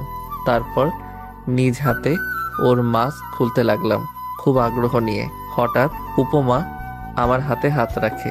কি হলো, আটকালে কেন? আমি যদি দেখতে অসুন্দর হই? তাহলে আমার জন্য ভালো। কিন্তু কথায় কথায় আত্মহত্যা করতে চাওয়া মানুষকে আমি বিয়ে করতে পারবো না। সেই ভয় এখন আর নেই, নিজেকে পরিবর্তন করে নিয়েছি। সত্যি তো? বিশ্বাস না হলে তুমি চলে গিয়ে দেখো, এক ফোঁটা পানিও পড়তে দেব না চোখ দিয়ে। তাই? আমি চলে গেলে তুমি কাঁদবেও না? ঠিক আছে, তাহলে চলেই যাচ্ছি। উপমা চলে যেতে ধরলেই ওকে টেনে বুকে জড়িয়ে নিলাম। একজন তো চলে গেছে নিজের ইচ্ছেতে, তোমাকে কোথাও যেতে দিচ্ছি না। ঢং। মানুষ বোকা হয়ে জানতাম, কিন্তু তুমি এতটা ক্যাবলাকান্ত হবে ভাবিনি। তোমাকে যে কি দেখে এত বড় পুলিশ অফিসার বানালো, যে মানুষ একটা মেয়েকে মনের কথা বলতে ভয় পায়, সে কিভাবে চোর খুনির পেছনে দৌড়ায়। উপমার কথা শুনে অজান্তেই হেসে দেই। কি হলো, হাসছো কেন? শোনো, একটা পুরুষ যতই ক্ষমতাধর বা সাহসী হোক না কেন, ভালোবাসার মানুষটির সামনে সে অসহায় হয়ে যায়। সে আর কিছু বলল না। আমি আবারও উপমার মাস্কে হাত দিলাম। এবার আর বাধা দিল না। আস্তে আস্তে নাকের নিচে নামিয়ে ফেললাম। নাকটা একদম খাড়া আর একটু লাল হয়ে আছে, একটু চেনা চেনা লাগছে। এবার পুরোটা খুলে ফেললাম। সঙ্গে সঙ্গে এক হাত দূরে গিয়ে দাঁড়ালাম। অবাকের চরম পর্যায়ে পৌঁছে গেছি আমি। এতদিন যার সাথে সব সময় ডিউটি করতাম, সেই মেয়েটি সেই পুরনো উপমা। সেসব জেনেও চুপ ছিল। তুমি? সে নিশ্চিন্ত হয়ে উত্তর দেয়, হ্যাঁ আমি। এতে তো অবাক হচ্ছ কেন? পছন্দ হয়নি নাকি আমাকে ভালোবাসা যাবে না আমায়? এরকম কিছুই না, কিন্তু তুমি সব জানার পরেও আমাকে বলনি কেন? বললে কি আজ আপনার মনের কথাগুলো জানতে পারতাম? আচ্ছা সরি। হঠাৎ ওর আপনি বলাই বুঝলাম অভিমান করেছে। সে ভেবেছিল তাকে দেখে খুশি হব, কিন্তু তা না করে হয়েছি অবাক। সরি দিয়ে হবে না, শাস্তি তো পেতেই হবে। সে অসহায় দৃষ্টিতে তাকিয়ে রইল। আমি ওকে মারার জন্য হাত তুলতে সে চোখ দুটো বন্ধ করে নিল। আমি আর বিলম্ব না করে ওকে কোলে তুলে নিলাম। উপমা আরো বেশি ভয় পেল, কিন্তু চোখ এখনো বন্ধ। সে ভাবছে কি হচ্ছে এসব। আমি তার নাকের ডগায় আলতো করে একটা চুম্বন করলাম। সঙ্গে সঙ্গে সে চোখের পাতা খুলে তাকায়। কি করছো? মানুষ দেখবে তো। তুমি আবার কবে থেকে মানুষের কথা চিন্তা করা শুরু করলে? এভাবে হেসো না, কন্ট্রোল হারিয়ে ফেলবো। এই খবরদার, রাস্তায় কোনো ভণ্ডামি চলবে না। কে শুনে কার কথা? উপমার দুই চোখের পাতায় এবার চুম্বন করলাম। সে লজ্জায় বুকে মাথা লুকালো। তাকে বাইকের উপর বসিয়ে দিলাম। নাও চালাও, বাসায় চলো। উপমা স্টার্ট দিল। আমি পিছনে বসে ওকে জড়িয়ে ধরে ঘাড়ে থুতনি রাখলাম। এতে সে শিউরে ওঠে। মুগ্ধ, কি করছো? প্লিজ। ওর কানের নিচে ঠোঁটের স্পর্শ করলাম। তারপর ঘাট থেকে থুতনি সরিয়ে নিলাম, তবে জড়িয়ে ধরে আছি। আর সে আপন গতিতে বাইক চালাতে শুরু করে। আজ আমার কতটা ভালো লাগছে বলে বোঝানো প্রায় অসম্ভব। প্রিয় মানুষকে কাছে পাওয়ার অনুভূতি আলাদা। আচ্ছা, তুমি কবে থেকে আমায় ভালোবাসো? যবে থেকে আমার অনুভবে তুমি এসেছো। পাগল। সকালবেলা কলিং বেল বাজানোর শব্দে ঘুম ভেঙে গেল। একরাশ বিরক্তি নিয়ে দরজা খুলে দেখলাম উপমা দাঁড়িয়ে আছে হাতে বাটি নিয়ে। উপমাকে দেখার সঙ্গে সঙ্গে আমার মুখের বিরক্তি উবে গেল। উপমাকে দেখে মনটা কেমন যেন খুশিতে ভরে ওঠে। বুকে দুহাত গুজে দিয়ে দরজায় হেলান দিয়ে বললাম, কি ব্যাপার ম্যাডামের আজ আমার বাড়িতে আগমন? উপমা মুখটা ভেঙচি দিয়ে বলল, এমন হিরোদের মতো ভাবনা নিয়ে দরজা থেকে সরে দাঁড়াও, আমি ভেতরে যাব। অজ্ঞতা সে আমাকে ঠেলে ভিতরে ঢুকলো। অমনি আমার হাওয়া ফুস করে বেরিয়ে গেল। তোমার বেডরুম কোনটা? আমি অসহায় ছেলের মতো দেখিয়ে দিলাম। উপমা বাটি নিয়ে চলে গেল আমার রুমে। আমিও তার পিছু পিছু গেলাম। বাটিটা টেবিলের উপর রেখে কোমরে হাত দিয়ে আমাকে আদেশ করলো, যাও গিয়ে ফ্রেশ হয়ে এসো। কি হলো, ব্রাশ করতে এতক্ষণ লাগে? বাথরুমে গিয়ে ব্রাশ করছি আর ভাবছি, বাপরে এই মহিলা বিয়ের আগে এভাবে আদেশ করছে, বিয়ের পর না জানি কি করে। এই মেয়ে তো দেখি আমাকে সব সময় দৌড়ের উপর রাখবে। তাড়াতাড়ি ফ্রেশ হয়ে চলে গেলাম। বাসায় আমাকে আদেশ করা হচ্ছে, তাই না? একবার চলো থানায়, তারপর দেখবে মজা। ইতিমধ্যেই উপমা খাবার প্লেটে বেড়ে ফেলেছে, তাও আবার আমার পছন্দের ভুনা খিচুড়ি। আমি খুশি হয়ে বিছানায় বসলাম। প্লেট হাতে নিয়ে খেতে যাব, অমনি উপমা আমার হাত থেকে প্লেটটা নিয়ে খাইয়ে দিতে লাগলো। তোমার যে হাত কেটেছে এটা আমি জানি, তাই আমি খাইয়ে দিচ্ছি। আমি ওর দিকে একটা মায়াবী চাহনি নিক্ষেপ করে খেতে শুরু করি। মেয়েটা কত সুন্দর করে খাইয়ে দিচ্ছে, কখন আবার ঠোঁটের কোণে খাবার আটকে গেলে সেটাকে আলতো করে সরিয়ে দিচ্ছে। এতটা ভালোবাসা আমার কপালে ছিল, কথাটি সত্যি। দুঃখের পরে আসে সুখ। এই তুমি কাঁদছো কেন? উপমার কথাই হুঁশ হয় আমার, চোখের পানিতে গাল দুটো ভিজে গেছে। খুব ছোটবেলায় এভাবে আদর করে মা খাইয়ে দিত, এভাবে কেউ খাইয়ে দেয় না। কত কাল হয়ে গেল, আজ তোমার এই মায়ের মতো ভালোবাসা দেখে মায়ের কথা মনে পড়ে গেল। উপমা প্লেটটা ডান হাতে নিয়ে বাম হাত দিয়ে আমার চোখের পানি মুছে দিল। অতীতের কথা ভেবে কি হবে বলো তো? শুধু শুধু মনটাকে কষ্টের সাগরে ভাসিয়ে দেওয়া। এখন ভাববে শুধু বর্তমান নিয়ে। বর্তমানে ভালো থাকলেই ভবিষ্যতে ভালো থাকতে পারবে। আমি উপমাকে জড়িয়ে ধরে বললাম, এই দুনিয়ায় আমার সকল আপনজন আমায় ছেড়ে গেছে, তুমি কখনো আমায় একলা করে যেও না। যাওয়ার আগেই নিজের করে নাও। তাই করতে হবে। আবারও খাইয়ে দিচ্ছে উপমা। হয়েছে, এখন বাকিটুকু খেয়ে নাও। খুব ভালো লাগছে উপমার হাতে খেতে। যেমন মিষ্টি মেয়ে, তেমনি ওর হাতের রান্নাও অতুলনীয়। খাইয়ে দিতে দিতে উপমা বলে ওঠে, শোনো, পুরুষ মানুষ এতটা আবেগী হলে চলে না। পুরুষদের হতে হয় কঠোর, না হলে যে কেউ মন নিয়ে খেলা করবে। খাওয়া শেষ করে উপমা ওঠার সময় বলে, একটা কথা বলি, রাগ করবে না তো? বলো, রাগ করবো না। কাল আমি ইচ্ছে করে তোমার হাত কেটে দিয়েছি, যাতে তোমাকে খাইয়ে দিতে পারি। বলেই উপমা পালাতে চাইলেও পারল না। ওর বাম হাত ধরে হ্যাচকা টান দিয়ে বুকের সাথে মিশিয়ে নিলাম। প্লেটটা মেঝেতে পড়ে গিয়ে ভেঙে একাকার। আমার সাথে শয়তানি, তাই না? এবার দেখাচ্ছি মজা। বলেই উপমার ঠোঁটের কাছে নিজের ঠোঁট দুটো নিয়ে গেলাম, একদম কাছাকাছি। দুজনার নিঃশ্বাস বাড়ি খাচ্ছে ঠোঁটের উপর। মুগ্ধ, কি করছো? আমার হাত কেটে দেওয়ার মজা বোঝাবো। প্লিজ কিছু করো না। আমি কোনো কথা না বলে ওকে কিস করব, তখনই উপমা ওর হাত চার ঠোঁটের মাঝখানে নিয়ে আসে। তারপর আমাকে বিছানায় ধাক্কা দিয়ে দৌড়ে পালাতে গেলেই প্লেটের ভাঙা টুকরো ওর পায়ে বেঁধে যায়। উপমা হালকা আহ বলে চিৎকার করে মেঝেতে বসে পড়ে। উপমার চিৎকার শুনে আমি ধরফড়িয়ে উঠি। তাড়াতাড়ি উপমার কাছে গিয়ে কোলে তুলে নিয়ে বিছানায় বসিয়ে দিলাম। তারপর ফার্স্ট এইড বক্স এনে মেঝেতে হাঁটু গেড়ে বসি। কাচের অনেকটা অংশই ঢুকে গেছে পায়ে। এটা যদি এমনি এমনি বের করতে যাই তাহলে উপমা পুরো বাড়ি মাথায় তুলে ফেলবে চিৎকার করে। তাই প্রথমে কাজটাকে ভালো করে ধরলাম, তারপর এক হাত দিয়ে উপমার গলা জড়িয়ে ধরে ওর ঠোঁটে আমার ঠোঁট দুটো গভীরভাবে ডুবিয়ে দিলাম। উপমা শুধু ফ্যালফ্যাল করে তাকিয়েছিল আর ব্যথায় চোখ দিয়ে পানি পড়ছিল। ওর ঠোঁটে ঠোঁট রেখেই হ্যাচকা টান দিয়ে বের করে ফেললাম কাচের টুকরো। ও বুঝতেই পারিনি কখন টানবো, কিন্তু কাজটি বের করার সময় ঝাঁকুনি দিয়েছে। এখন মেডিসিন দিয়ে পরিষ্কার করছি। উপমা ফুপিয়ে ফুপিয়ে কাঁদছে এখনো। ওকে সান্ত্বনা দিয়ে বলি, আরে বাচ্চাদের মতো কাঁদছো কেন? কিচ্ছু হয়নি, এখনই ঠিক হয়ে যাবে। কিন্তু ওর কান্না থামছেই না। পরিষ্কার করে ওর কাটা জায়গায় আলতো করে একটা চুম্বন করলাম, তারপর ব্যান্ডেজ করে দিলাম। এত ছটফট করো কেন সব সময়? ভালো লাগে তাই। উপমা আমার বুকে মাথা দিয়ে বুকে হাত বুলিয়ে দিতে শুরু করে। চলো না বিয়ে করি। আমরা দুজন রিলেশন শুরু করেছি, এটা থানায় জানাজানি হলে কেলেঙ্কারি হয়ে যাবে। তাই ভালো বিয়ে করে ফেলি। আর তুমি একটু বেশি রোমান্টিক হচ্ছ, খালি কিস করতে চাও। আমিও তাই ভাবছি। কিস করার জন্য হলেও একটা বউ চাই। উপমা আমার বুকে কিল ঘুষি মারে খানেক। দুদিন পরে থানার সবাইকে জানিয়ে দিলাম আমাদের বিয়ের সিদ্ধান্ত। সবাই মিষ্টি খেতে চাইলো। সবার সামনে যখন আমার আর উপমার বিয়ের কথা বলছিলাম তখন উপমা লজ্জায় সবার সামনে আমার বুকে মুখ লুকিয়েছিল।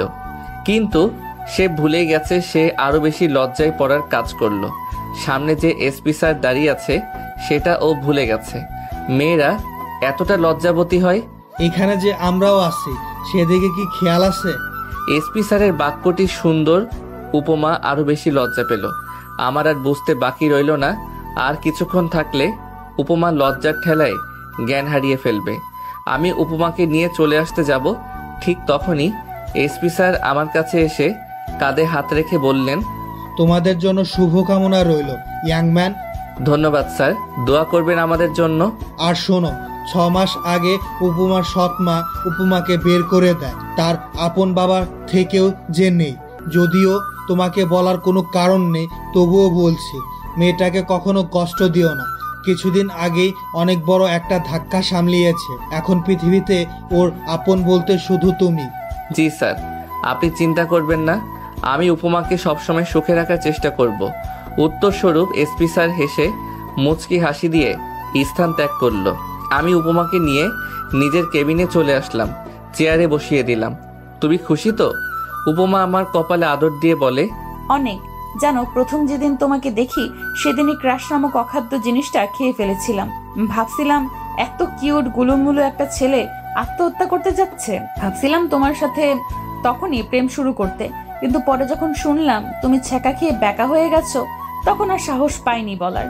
কিন্তু ভাগ্য কতটা ভালো থাকলে হারিয়ে যাওয়া মানুষটাকে ফিরে পাওয়া যায়। অবশেষে রসগোল্লাটা আমার জামাই হচ্ছে। বাপরে, প্রশংসার কি বাহার! একবার কিউট গুলুমুলু, আবার রসগোল্লাও। আজ আমার আর উপমার বিয়ে। কত সুন্দর করে সাজানো হয়েছে বিয়ে বাড়ি।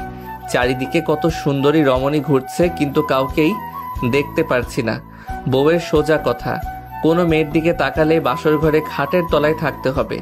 সেই ভয়ে আর কোনো মেয়ের দিকে তাকাতে পারছি না। বিয়ে বাড়িতে উপমার পরিবারের সকলেই রয়েছে, শুধু নেই আমার কেউ। এই নিয়ে আত্মীয়রা কত কানাঘোষা করছে, কারো কথাতেই কান দেয়নি। কারণ সমাজের লোকদের কাজই হচ্ছে মানুষকে কিভাবে ছোট করা যায় সেই চিন্তা করা। আজ আমার পরিবারের কেউ নেই বলেই কথাগুলো শুনতে হচ্ছে। যদি এখানে আমার পরিবার থাকতো তাহলে হয়তো কথাগুলো শুনতে হতো না। এর দোষ আমি কাকে দেব? নিজেকে নাকি নিজের কপালকে? সমাজের কথা চিন্তা করা তো সেদিনই ছেড়ে দিয়েছি, যেদিন বুঝেছিলাম সমাজ কখনো আমার আপন নয়। আপনি রাস্তায় পড়ে থাকুন, দেখবেন কেউ ওঠাতে আসবে না আপনাকে। আর একটু উপরে উঠুন, দেখবেন নিচে নামানোর লোকের অভাব হবে না। দুদিন অসুস্থ হয়ে বিছানায় পড়ে থাকুন, দেখবেন কেউ দেখতে আসবে না। আর এলেও তাদেরকেই 1 কাপ চা তৈরি করে দিয়ে বলতে হয়, চাটা খেয়ে যান। সমাজকে আপনি খুব কাছে পাবেন তখনই যখন সুখ আপনার জীবনের প্রতিটি কোণায় ভাসবে। তাই এখন শুধু নিজেকে নিয়েই ভাবতে ভালোবাসি। অন্যকে নিয়ে ভাবতে গেলে নিজের প্রতি নিজের ভালোবাসা হারিয়ে যাবে। অবশেষে উপমাকে বউ সাজিয়ে নিয়ে আসা হচ্ছে, কিন্তু সে খুঁড়িয়ে খুঁড়িয়ে হাঁটছে। এখনো পায়ের কাটা জায়গা শুকোয়নি। আসতে এখনো অনেকটা পথ বাকি। আমি তাকে ইশারায় ওখানেই দাঁড়াতে বলি, সেও তাই করে। আমি আর বিলম্ব না করে উপমার কাছে গেলাম। সবাই শুধু তাকিয়ে দেখছে। আচমকা উপমাকে কোলে তুলে নিয়ে হাঁটতে শুরু করি। সবাই আহাম্মকের মতো তাকিয়ে রয়েছে। কেউ কেউ বলছে, দেখছিস ছেলেটার লজ্জা বলতে কিচ্ছু নেই, এতগুলো মুরব্বীদের সামনে কিভাবে বেহায়ার মতো বউকে কোলে তুলে নিল। সেদিকে কর্ণপাত করিনি। আমার কাছে আমার ভালোবাসার মানুষটার প্রাধান্য সবার আগে। আমি থাকতে আমার প্রিয় মানুষটি কষ্ট পাবে তা কি করে হয়? আমি যদি তার কষ্টটাকে মোচন করতে পারি তাহলে সে কেন কষ্টটাকে আলিঙ্গন করবে? কিছু কিছু সময় বড়দের কাছে বেয়াদব হতে হয়, না হলে বুঝবেন না সে আপনার জন্য তার মনে কি চিন্তা পোষণ করে রেখেছে। উপমাকে আমার পাশে বসিয়ে দিলাম। লাল রঙের লেহেঙ্গা, মুখে হালকা মেকআপের প্রলেপ, ঠোঁটে লাল লিপস্টিক, সব মিলিয়ে আমার কাছে সে চাঁদের পরি। আমার পাশে বসে একটা মিষ্টি হাসি উপহার দিল উপমা। আমিও মুচকি এসে তাকিয়ে রইলাম উপমার মুখপানে। কি মিষ্টি লাগছে আমার বউটাকে। কিছুক্ষণ পর কাজী ও হুজুর এসে বিয়ে পড়িয়ে দিল। অবশেষে আলহামদুলিল্লাহ ও কবুল বলে ছোট্ট পৃথিবীটাকে আপন করে নিলাম। যখন উপমাকে বলা হয়েছে, বলো মা কবুল, তখন সে কি যে খুশি মনে কবুল বলেছে, সে দৃশ্যটি দেখলেই মনে শান্তির জোয়ার ভাসে। বোঝা গেছে আমার প্রতি তার ভালোবাসার টান কতটুকু। বাসর ঘরের সামনে দাঁড়িয়ে আছি, হাতে একটা বিরিয়ানির প্যাকেট। এই দিনে মেয়েরা খুব সম্ভবত খাবার ঠিক মতো খায় না। আপনার বিয়েটা যখন পারিবারিকভাবে হবে তখন মেয়েটা থাকে একেবারেই অচেনা। যদি শুরু থেকে মেয়েটির মন পেতে চান তাহলে বাসর ঘরে 1 প্যাকেট বিরিয়ানি নিয়ে যান, বউকে সুন্দর করে খাইয়ে দিন। দেখবেন আল্লাহর তরফ থেকে তার মনে আপনার জন্য একটা সুন্দর ভাবনার সৃষ্টি হবে। সে বুঝতে পারবে আপনি ভরসা করার মতো একটা মানুষ পেয়েছি। যে মানুষটা শুরুতেই আমার কেয়ার করছে, অবশ্যই বাকি জীবনটাও তার সর্বোচ্চটা দিয়ে আগলে রাখবে। আপনার এই আচরণে মডার্ন মেয়েটাও নুয়ে যেতে পারে। আল্লাহর নাম নিয়ে দরজা খুলে ভিতরে প্রবেশ করি। আমাকে দেখে উপমা মিষ্টি কণ্ঠে সালাম দিল। আসসালামু আলাইকুম। মুচকি হেসে উত্তর দিলাম, ওয়ালাইকুম আসসালাম। প্যাকেটটা বিছানায় রেখে বউয়ের পাশে গিয়ে বসি। বউ ইয়া লম্বা ঘোমটা টেনে বসে আছে। ঘোমটা তুলে উপমার কপালে ও দুই চোখের পাতায় আদর দিলাম। ওর চোখে মুখে হাসির ঝলকানি। ও হাসলে যেন হেসে দেয় পৃথিবী। হাত ধুয়ে এসে প্যাকেটটা খুলে খাবার হাতে নিয়ে বললাম, সারাদিন তো বোধহয় কিছু খাওনি, নাও হা করো। এসবের কি দরকার ছিল? আমার তো খেতে পাইনি। তাহলে ফেলে দিয়ে আসি। আরে রাখছো কেন? আজ তোমাকে একেবারে নিজের করে পাবো, এই খুশিতেই তো মন আর পেট দুটোই ভরে গেছে। আর তুমি এতটা ভালোবেসে নিয়ে এসেছো, আমি না খেয়ে পারি? এখন খাইয়ে দাও। মেয়েটার উপর কোনোভাবেই রাগ করা যায় না। হি হি হি করে যখন হেসে দেয় তখন মনে হয় চাঁদটা হাসছে। যার হাসি এতটা মায়াবী, যার মনটা বাচ্চাদের মতো কোমল, তার উপর কি আদৌ রাগ করে থাকা যায়? তার উপর তো একটা কঠিন মনের মানুষও নরম হতে বাধ্য। উপমাকে খাইয়ে দিলাম। সে অনেক তৃপ্তি নিয়ে খেলো। বুঝতে বাকি ছিল না সে সারাদিন এত মানুষের ভিড়ে কিছু খায়নি। সেও আমাকে খাইয়ে দিয়েছে। চলো না একটু ছাদে গিয়ে ঘুরে আসি। আমি কোনো কথা না বলে উপমাকে কোলে তুলে নিয়ে ছাদে গেলাম। দোলনায় বসে উপমাকে কোলে বসিয়ে নিলাম। সে পরমানন্দে আমার বুকে মুখ গুজলো। আমি উপমার মাথায় হাত বুলিয়ে দিচ্ছি। দেখো আজকের চাঁদটা কত সুন্দর করে তার কিরণ ছড়াচ্ছে। উপমার কথায় চোখের দৃষ্টি আকাশের দিকে নিক্ষেপ করলাম। সত্যি আজ চাঁদটা একটা গোল থালার আকৃতি ধারণ করেছে, যার কারণে আলোটা একটু বেশি ঠিকরে পড়ছে। জানো চাঁদটা আজ এত বেশি আলো দিচ্ছে কেন? উপমা থুতনিটা আমার বুকে ঘষে বলে, কেন? কারণ তার জ্বালা হচ্ছে তাই। চাঁদটা আমায় অনেক ভালোবাসে, কিন্তু আমি তাকে প্রত্যাখ্যান করে আরেকটা চাঁদকে বিয়ে করেছি। তাই সে কষ্ট সইতে না পেরে জ্বলে পুড়ে খাক হয়ে যাচ্ছে। ইস, তুমিও না বাড়িয়ে বলো সব সময়। লজ্জা পেয়েছে আমার বউরানীটা। বাড়িয়ে বলবো কেন? চাঁদ আমার চারিদিকটা আলোকিত করলেও আমার জীবনটা তো আলোকিত করতে পারিনি। কিন্তু উপমা হাসান রুহি নামক মিষ্টি মেয়েটা আমার জীবনকে আলোকিত করেছে। তাহলে তুমি বলো আমার কাছে কে বেশি দামি হবে? এই চলো না একটু হেঁটে আসি এই নিশি রাতের পিচ ঢালা রাস্তায়। হাঁটতে গেলে পায়ে ব্যথা হবে, তাই যখন সুস্থ হবে তখন তোমায় নিয়ে হাঁটবো। না না, আমার ব্যথা হবে না। তোমার কাঁধে হাত রেখে হাঁট, আর তুমি তো আমাকে ধরেই রাখবে। আমি আজকেই হাঁটবো, প্লিজ প্লিজ। উপমার এই ইনোসেন্ট মুখটা দেখে একেবারে ঘায়ল হয়ে গেলাম। আচ্ছা চলো। খুশিতে উপমা আমার গালে আদর দিয়ে বসে। খুব ভালো লাগে প্রিয় মানুষের এই মিষ্টি আবদার ও পাগলামিগুলো। মেয়েদের বলছি, বিয়ের পরে স্বামীর ভালোবাসা যদি বেশি পেতে চান তাহলে একটু ন্যাকা হবেন। হালকা ন্যাকা সুরে তার কাছে আবদার করবেন, পাগলামি করবেন। দেখবেন সেও আপনার আবদারগুলোকে আপন করে নেবে। তবে এতটাও বেশি ন্যাকামি করবেন না যাতে সে বিরক্ত হয়ে কানের 2 ইঞ্চি নিচে বুলডোজার চালিয়ে দেয়। রাত বাজে 2টো। ল্যাম্পপোস্টের ঘোলাটে আলোয়া কচ্ছপের মতো হাঁটছি আমরা। উপমা আমার কাঁধে হাত রেখে হাঁটছে, আর আমি ওর পিঠ দিয়ে হাত দিয়ে ওর বাম হাত ধরে হাঁটিয়ে নিয়ে যাচ্ছি। প্রিয় মানুষটা যখন হাতে হাত রেখে হাঁটে তখন সেই অনুভূতির প্রকাশ করা যায় না। চাঁদের পরীটা আইসক্রিম খাবে? এত রাতে আইসক্রিম কোথায় পাবে? সামনে একটা দোকান খোলা রয়েছে, তুমি এখানে একটু দাঁড়াও, আমি তাড়াতাড়ি নিয়ে আসছি। উপমাকে মাঝ রাস্তায় রেখে আইসক্রিম কিনতে গেলাম। এত রাতে কোনো গাড়ি আসবে না, তাই আর কোনো চিন্তা নেই। উপমাও আস্তে আস্তে এগিয়ে আসছে। আইসক্রিম নিয়ে পিছনে ফিরে চোখ বড় বড় হয়ে গেল। একটা গাড়ি ফুল স্পিডে ধেয়ে আসছে উপমার দিকে। উপমাও আপ্রাণ চেষ্টা করছে সরে যেতে। হঠাৎ বুকের ভিতরটা ধুক করে ওঠে। আইসক্রিম দুটো ফেলে দিয়ে সর্বোচ্চ শক্তি দিয়ে দৌড় দিলাম। উপমা আমার দিকে এগিয়ে আসছে আর আমি তার দিকে। উপমা আমার বুকে মাথা রেখে অঝোর ধারায় চোখের পানি ফেলছে। বড্ড বেশি ভয় পেয়েছিল মেয়েটা, আর এক মুহূর্ত দেরি করলেই আজ উপমার বড় কোনো ক্ষতি হয়ে যেত। গাড়িটা যখন উপমার খুব কাছাকাছি চলে এসেছিল ঠিক তখনই আমি উপমাকে রাস্তা থেকে সরিয়ে নেই। কাঁদতে কাঁদতে এক সময় উপমা হেঁচকি টানতে শুরু করলো। আমি এতক্ষণ গাড়ির নাম্বার নোট করায় ব্যস্ত ছিলাম। উপমার চোখের পানি মুছে দিয়ে বুকে শক্ত করে জড়িয়ে ধরলাম। আরে পাগলি, এভাবে বাচ্চাদের মতো কাঁদছো কেন? দেখো, কিচ্ছু হয়নি তোমার। আমি তোমার পাশে আছি। আমি থাকতে তোমার কি কোনো ক্ষতি হতে পারে? কিচ্ছু হতে দেব না আমার বউরানীটার। উপমা আমার গালে হাত বুলিয়ে বলল, জানো মুগ্ধ, আমি এক মুহূর্তের জন্য ভেবেছিলাম তোমার জীবনটাকে আবারও আধারে ফেলে দিয়ে চলে যাচ্ছি। মেয়েটার কথা শুনে অবাক না হয়ে পারি না। নিজের বিপদের সময় সে চিন্তা করছে আমার কথা, অথচ নিজের চিন্তা মাথাতেই নেই। আমাকে রেখে কোথাও যেতে দিলে তো তুমি যাবে। কোথাও যেতে দিচ্ছি না বউরানী। তুমি আমার জীবনের শেষ নিঃশ্বাস অবধি থেকে যাবে আমার পাশে। এখন প্লিজ কান্না থামাও। দেখো, আমাদের কারোর কিছুই হয়নি। অযথা চোখের পানিগুলো নষ্ট করছো তুমি। অন্য কোনো সময় যখন তোমাকে পেটাবো চোখের পানিগুলো ফেলো। এখন চোখের পানিগুলো জমিয়ে রাখো। উপমা আমার বুকে হালকা আঘাত করে বলে, আমাকে মারবে? এত বড় সাহস! তোমাকে টানতে টানতে হাজতে ভরে দেব।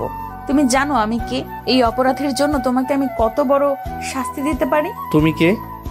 আমি হচ্ছে এই শহরের সাব ইন্সপেক্টর। তার থেকে বড় পরিচয় হচ্ছে আমি ওসি সাহেবের বউ। আমি 2 হাত দূরে সরে গেলাম। আকতির সুরে বললাম, ভুল হয়ে গেছে ম্যাডাম, আর এমন হবে না। আপনি আমায় ক্ষমা করে দিন, আর কখনোই সাহস দেখাবো না।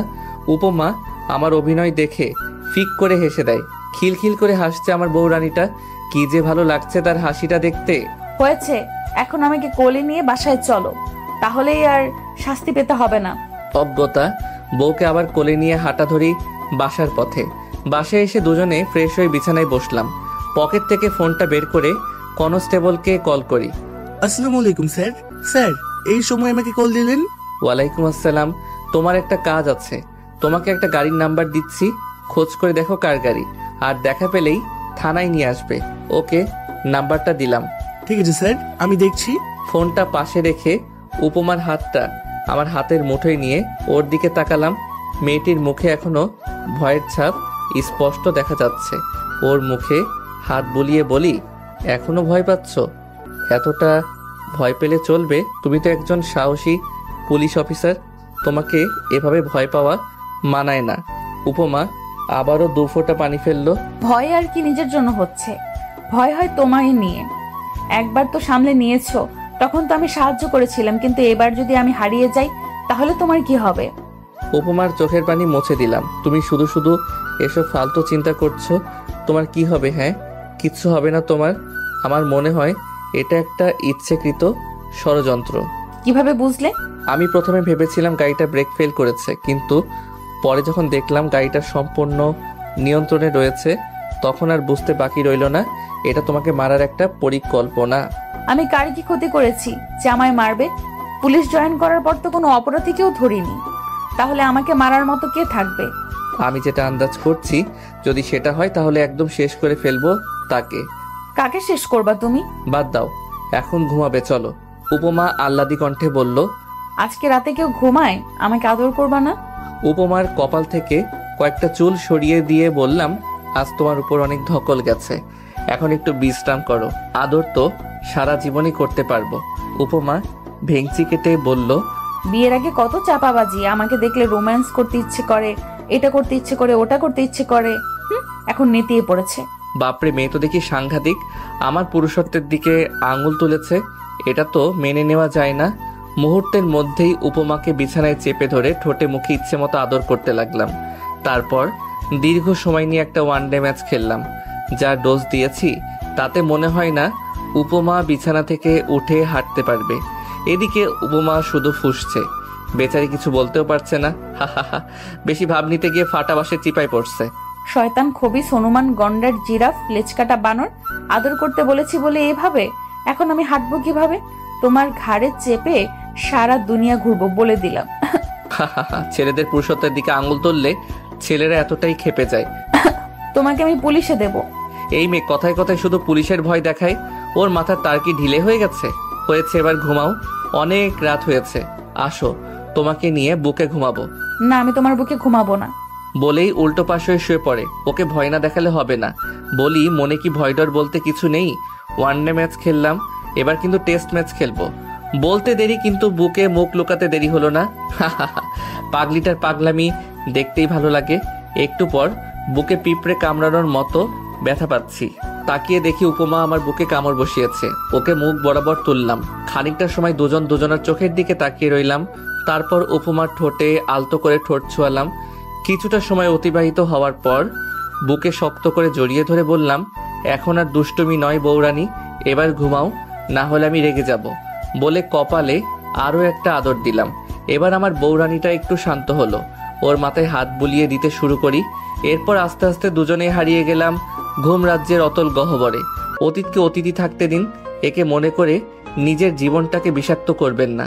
নিজের অতীত বর্তমান জীবনসঙ্গীকে বলবেন না। সে যদি আপনার জন্য পারফেক্ট না হয়, সে যদি আপনাকে বুঝতে না পারে, তাহলে দেখবেন কোনো একদিন সে আপনার অতীত তুলে খোঁটা দিতে ভুলবে না। কি দরকার নিজের অতীতকে টেনে আনার? অতীতটা লুকিয়ে যদি জীবনটা সুখের হয় তাহলে ক্ষতি কি? সবাই তো আর উপমা নয় যে আপনাকে আপনার মতো করে বুঝবে। আর একটা কথা, সবসময় আফসোস করে এমন মেয়ে কখনো বিয়ে করবেন না। তাহলে জীবনে সুখী তো হতে পারবেনই না, উল্টো জীবনটা জাহান্নামে পরিণত হবে। আমাদের বিয়ে উপলক্ষে ছুটি দিয়েছে, তাই কয়েকদিন ডিউটিতে যাব না। বিয়ের 2 দিন পরে সকালে নাস্তা করেছিলাম, তখনই কনস্টেবলের কল। স্যার, সবকিছু জানা গেছে, কে এইসবের মূল্যে রয়েছে, আর সেই গাড়ির ড্রাইভার এখন হাজতে। ও টাকা নিয়ে মানুষ খুন করে। কার কাজ এটা? ওর কথা শুনে আমার মাথায় আগুন জ্বলে উঠল। একটা মানুষ এতটা নিকৃষ্ট কিভাবে হতে পারে? আমিও থানায় গিয়ে নিশ্চিত হয়ে নিলাম। তারপর বাসায় এসে উপমার হাত ধরে নিয়ে এসে গাড়িতে বসিয়ে চালাতে শুরু করলাম। সে হাজারবার জিজ্ঞেস করছে, আমরা কোথায় যাচ্ছি? কোনো কথার জবাব না দিয়ে চুপ রইলাম। উপমার বাবার বাসায় বসে আছি। আমার পাশে উপমা বসে আছে এবং সামনে শ্বশুর শাশুড়ি। শাশুড়ি বললে ভুল হবে, তিনি একজন অমানুষ। সবাই অধীর আগ্রহ নিয়ে বসে আছে আমি কিছু বলবো বলে। আমি শুধু চেষ্টা করছি নিজের রাগটাকে নিয়ন্ত্রণে রাখতে। একসময় উপমা বলেই ফেললো, কি হয়েছে মুগ্ধ? তুমি এইভাবে আমাকে না বলে বাবার বাসায় নিয়ে এসেছো কেন? আর বাবা মাকে সামনে বসিয়ে রেখেছো, কিছুই বলছো না যে? এবার শ্বশুর মশাইও বলে ওঠে, জামাই বাবাজি, তোমাকে চিন্তিত মনে হচ্ছে, আর তোমার মুখ দেখে বোঝা যাচ্ছে তুমি রেগে আছো। কি হয়েছে বাবা, বলো আমাকে। আমার মেয়ে কি কোনো অপরাধ করেছে? আমি একবার উপমার দিকে তাকিয়ে দৃষ্টি সরিয়ে শ্বশুর মশাইয়ের দিকে তাকালাম। সুষ্ঠুভাবে বললাম, অপরাধ আপনার মেয়ে নয়, করেছে আপনার ঘরের বউ। আমার মুখে এ ধরনের বাক্য শুনে সবাই কিঞ্চিত অবাক হয়েছে বটে। শ্বশুর মশাই হয়তো ভাবতে শুরু করেছে ছেলেটার বিয়ে হতে না হতে বেয়াদবি শুরু করেছে। উপমা আমার হাত টেনে বলল, এইসব কি যাতা বলছো মুগ্ধ? উনি আমার মা হয়, আর সম্পর্কে তোমার শাশুড়ি হয়, আর শাশুড়ির সঙ্গে এভাবে কেউ কথা বলে? উপমার দিকে তাকিয়ে একটা মুচকি হাসি উপহার দিলাম। মেয়েটা বড্ড অভিনয় করতে জানে।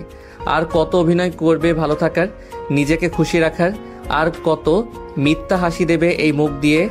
এবার উপমার মুখটা মলিন হয়ে গেল। শ্বশুর মশাই আমার কথার আগাগোড়া কিছুই বুঝতে না পেরে জিজ্ঞেস করলো, তুমি কি বলছো? আমি তো কিছুই বুঝতে পারছি না বাবা। এবার শ্বশুরের দিকে এগিয়ে গেলাম।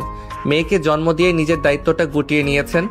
দিন শেষে যখন বাড়ি ফিরতেন তখন কি একবারের জন্যেও মেয়েটার ঘরে গিয়ে জিজ্ঞেস করছেন, মা আজ তোর দিনটা কেমন কাটলো, ঠিক মতো খাবার খেয়েছিস তো? জিজ্ঞেস করেছিলেন কখনো? আমার সম্মানিত শ্বশুর মাথাটা নিচু করে নিলেন। আমি আবারও বলতে শুরু করি, উপমার জন্মের সময় নাকি ওর মা মারা যায়।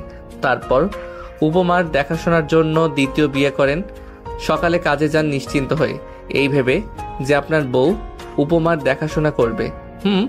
দেখাশোনা করেছে ঠিকই, আর সেটা এমনভাবে দেখেছে যে মেয়েটা মানসিকভাবে পাগল হয়ে যায়। যতই বড় হতে থাকে তাকে ততই কষ্ট দেয়। যখন সে নিজের মানসিক শান্তির খোঁজে বাইরে যায় তখন শুনতে হয় সে নাকি বাইরে ফষ্টি নষ্টি করে বেড়ায়। এরপরও আপনার মেয়ে তার বিরুদ্ধে আপনাকে কিছু বলেনি। কেন জানেন? কারণ সে আপনার মতো নির্বোধ নয়।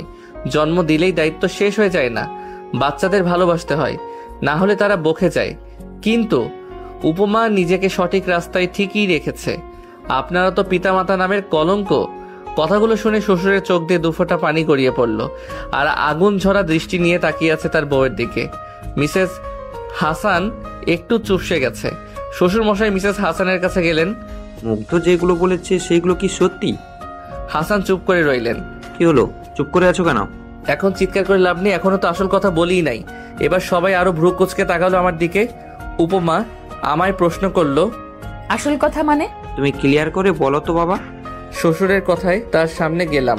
আমাদের বাসরাতে আপনার মেয়ের ইচ্ছে ছিল তাকে নিয়ে বাইরে হাঁটতে, গিয়েও ছিলাম। আর সেখানেই উপমাকে মারার চেষ্টা করে গাড়ি চাপা দিয়ে, সেটার কেউ নয়, করেছে আপনার স্ত্রী। শুধুমাত্র আপনি আপনার সম্পত্তি আপনার মেয়ের নামে দিয়েছেন বলে। আমার কথা শুনে সবাই অবাকের চরম পর্যায়ে পৌঁছে যায়। সঙ্গে সঙ্গে মিস্টার হাসান মিসেস হাসানকে সর্বশক্তি দিয়ে একটা থাপ্পড় মারে। টাল সামলাতে না পেরে মেঝেতে পড়ে গেলেন। উপমা দৌড়ে গিয়ে মিসেস হাসানকে তুললেন। বাবা, এটা কি করছো তুমি? এটা অনেক আগেই করা উচিত ছিল আমার। টাকার লোভ মানুষকে এতটা নিচে নামাতে পারে, আমার ভাবতেই ঘৃণা হচ্ছে।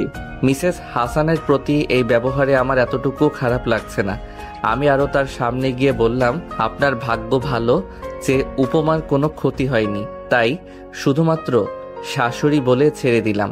আর যদি উপমার শরীরে এতটুকু আঁচড় লাগতো না, তাহলে ভুলে যেতাম আমি আইনের লোক, নিজ হাতে আপনাকে মেরে ফেলতাম। আর পরবর্তী সময়ে যদি এই ভুল করার চেষ্টাও করেন, তাহলে আমার থেকে নিকৃষ্ট আর কেউ হবে না। আমার এই ভয়ঙ্কর রূপ দেখে মিসেস হাসান এবং উপমা দুজনেই ভয় পেল।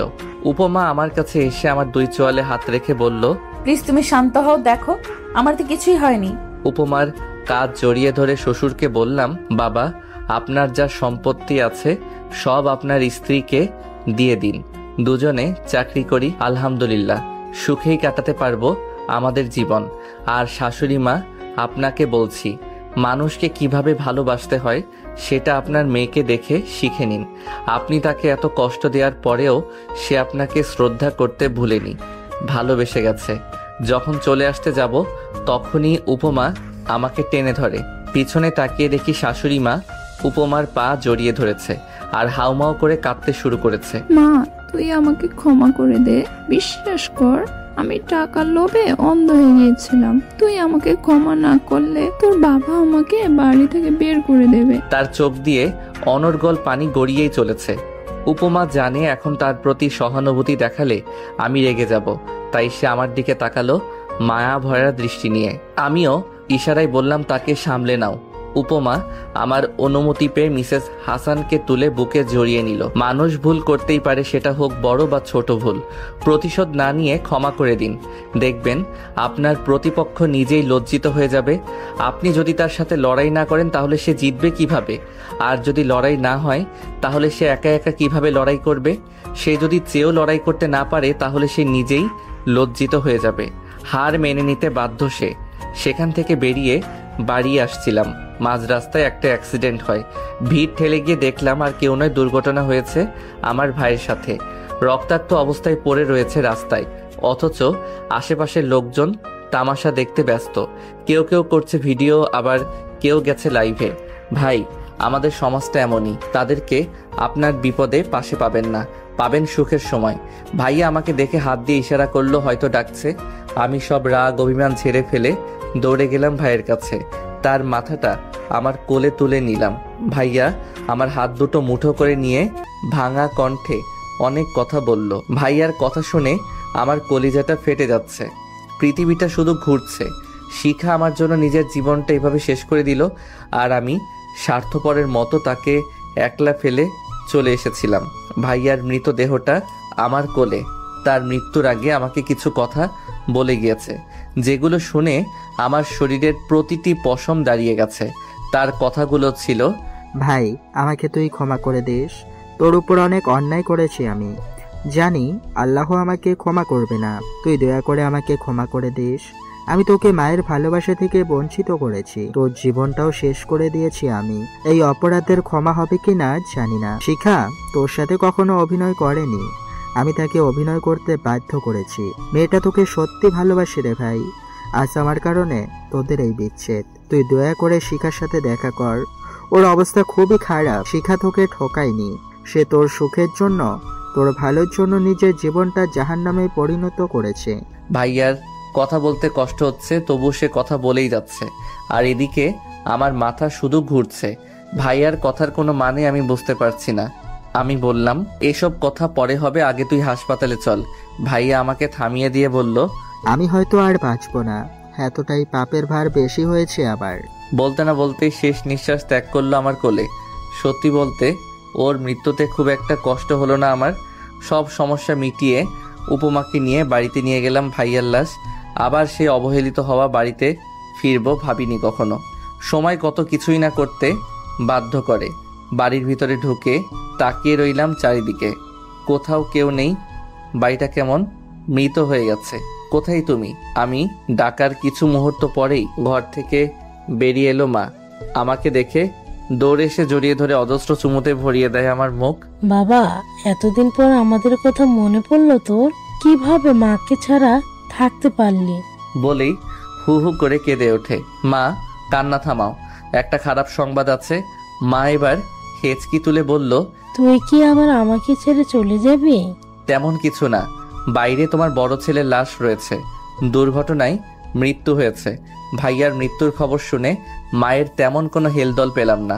আশ্চর্য, নিজের ছেলের মৃত্যুতে মায়ের এতটুকু কষ্ট নেই। ওর মতো কোলাঙ্গার বেঁচে থাকার অধিকার রাখে না। আমি ওকে অভিশাপ দিয়েছিলাম যেন গাড়ির নিচে পড়ে মরে। আল্লাহ আমার কথা শুনেছে। বুঝতে পারছি মায়ের মাথা ঠিক নেই। এদিকে বাবাও বাড়ি নেই, শিখাকেও দেখছি না। বাবাকে কল করে ডাকা হলো। আস্তে আস্তে পাড়া প্রতিবেশী আত্মীয় স্বজন সবাই চলে এলো।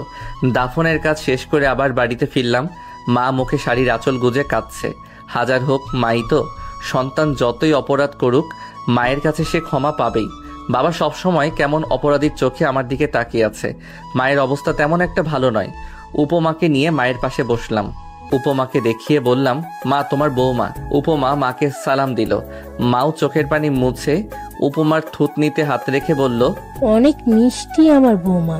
কবে বিয়ে করলি তোরা? অল্প কিছুদিন আগে। তা মা, শিখাকে দেখছি না যে? শিখার কথা বলতেই মায়ের মুখটা একটু বেশি মলিন হয়ে গেল বোধহয়। শিখা আর তোর ভাইয়ার ডিভোর্স হয়েছে। কথা শুনে মনটা ধুপ করে উঠল। ডিভোর্স? কিন্তু কেন? মা এবার কেঁদেই ফেলল।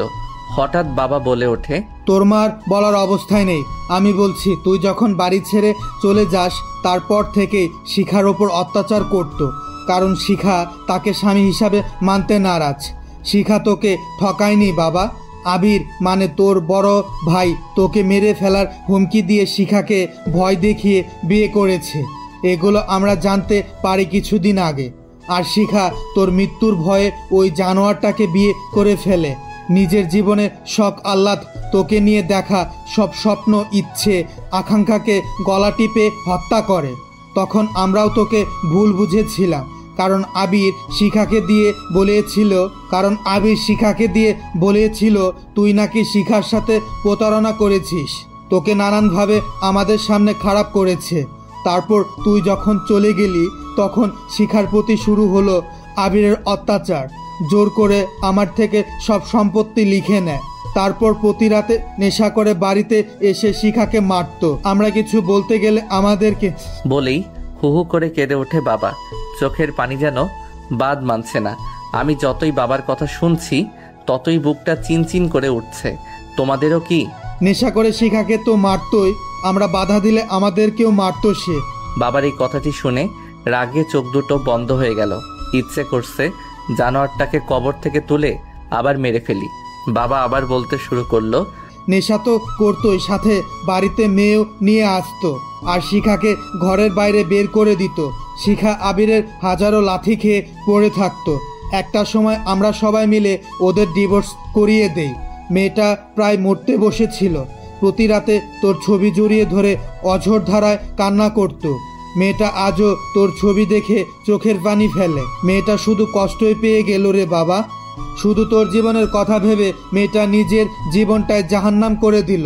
ওদের ডিভোর্স করিয়ে দেওয়ার পরে ভেবেছিলাম ওর অন্য কোথাও বিয়ে দিয়ে দেব আমরা, কিন্তু তার আগেই ঘটে গেল আরও একটা দুর্ঘটনা। শিখার মুখে শুনেছি কয়েকদিন আগে নাকি রাস্তায় তোর মতো কাউকে দেখে, আর তাই তার কাছে ছুটে যাওয়ার জন্য রাস্তা পার হচ্ছিল।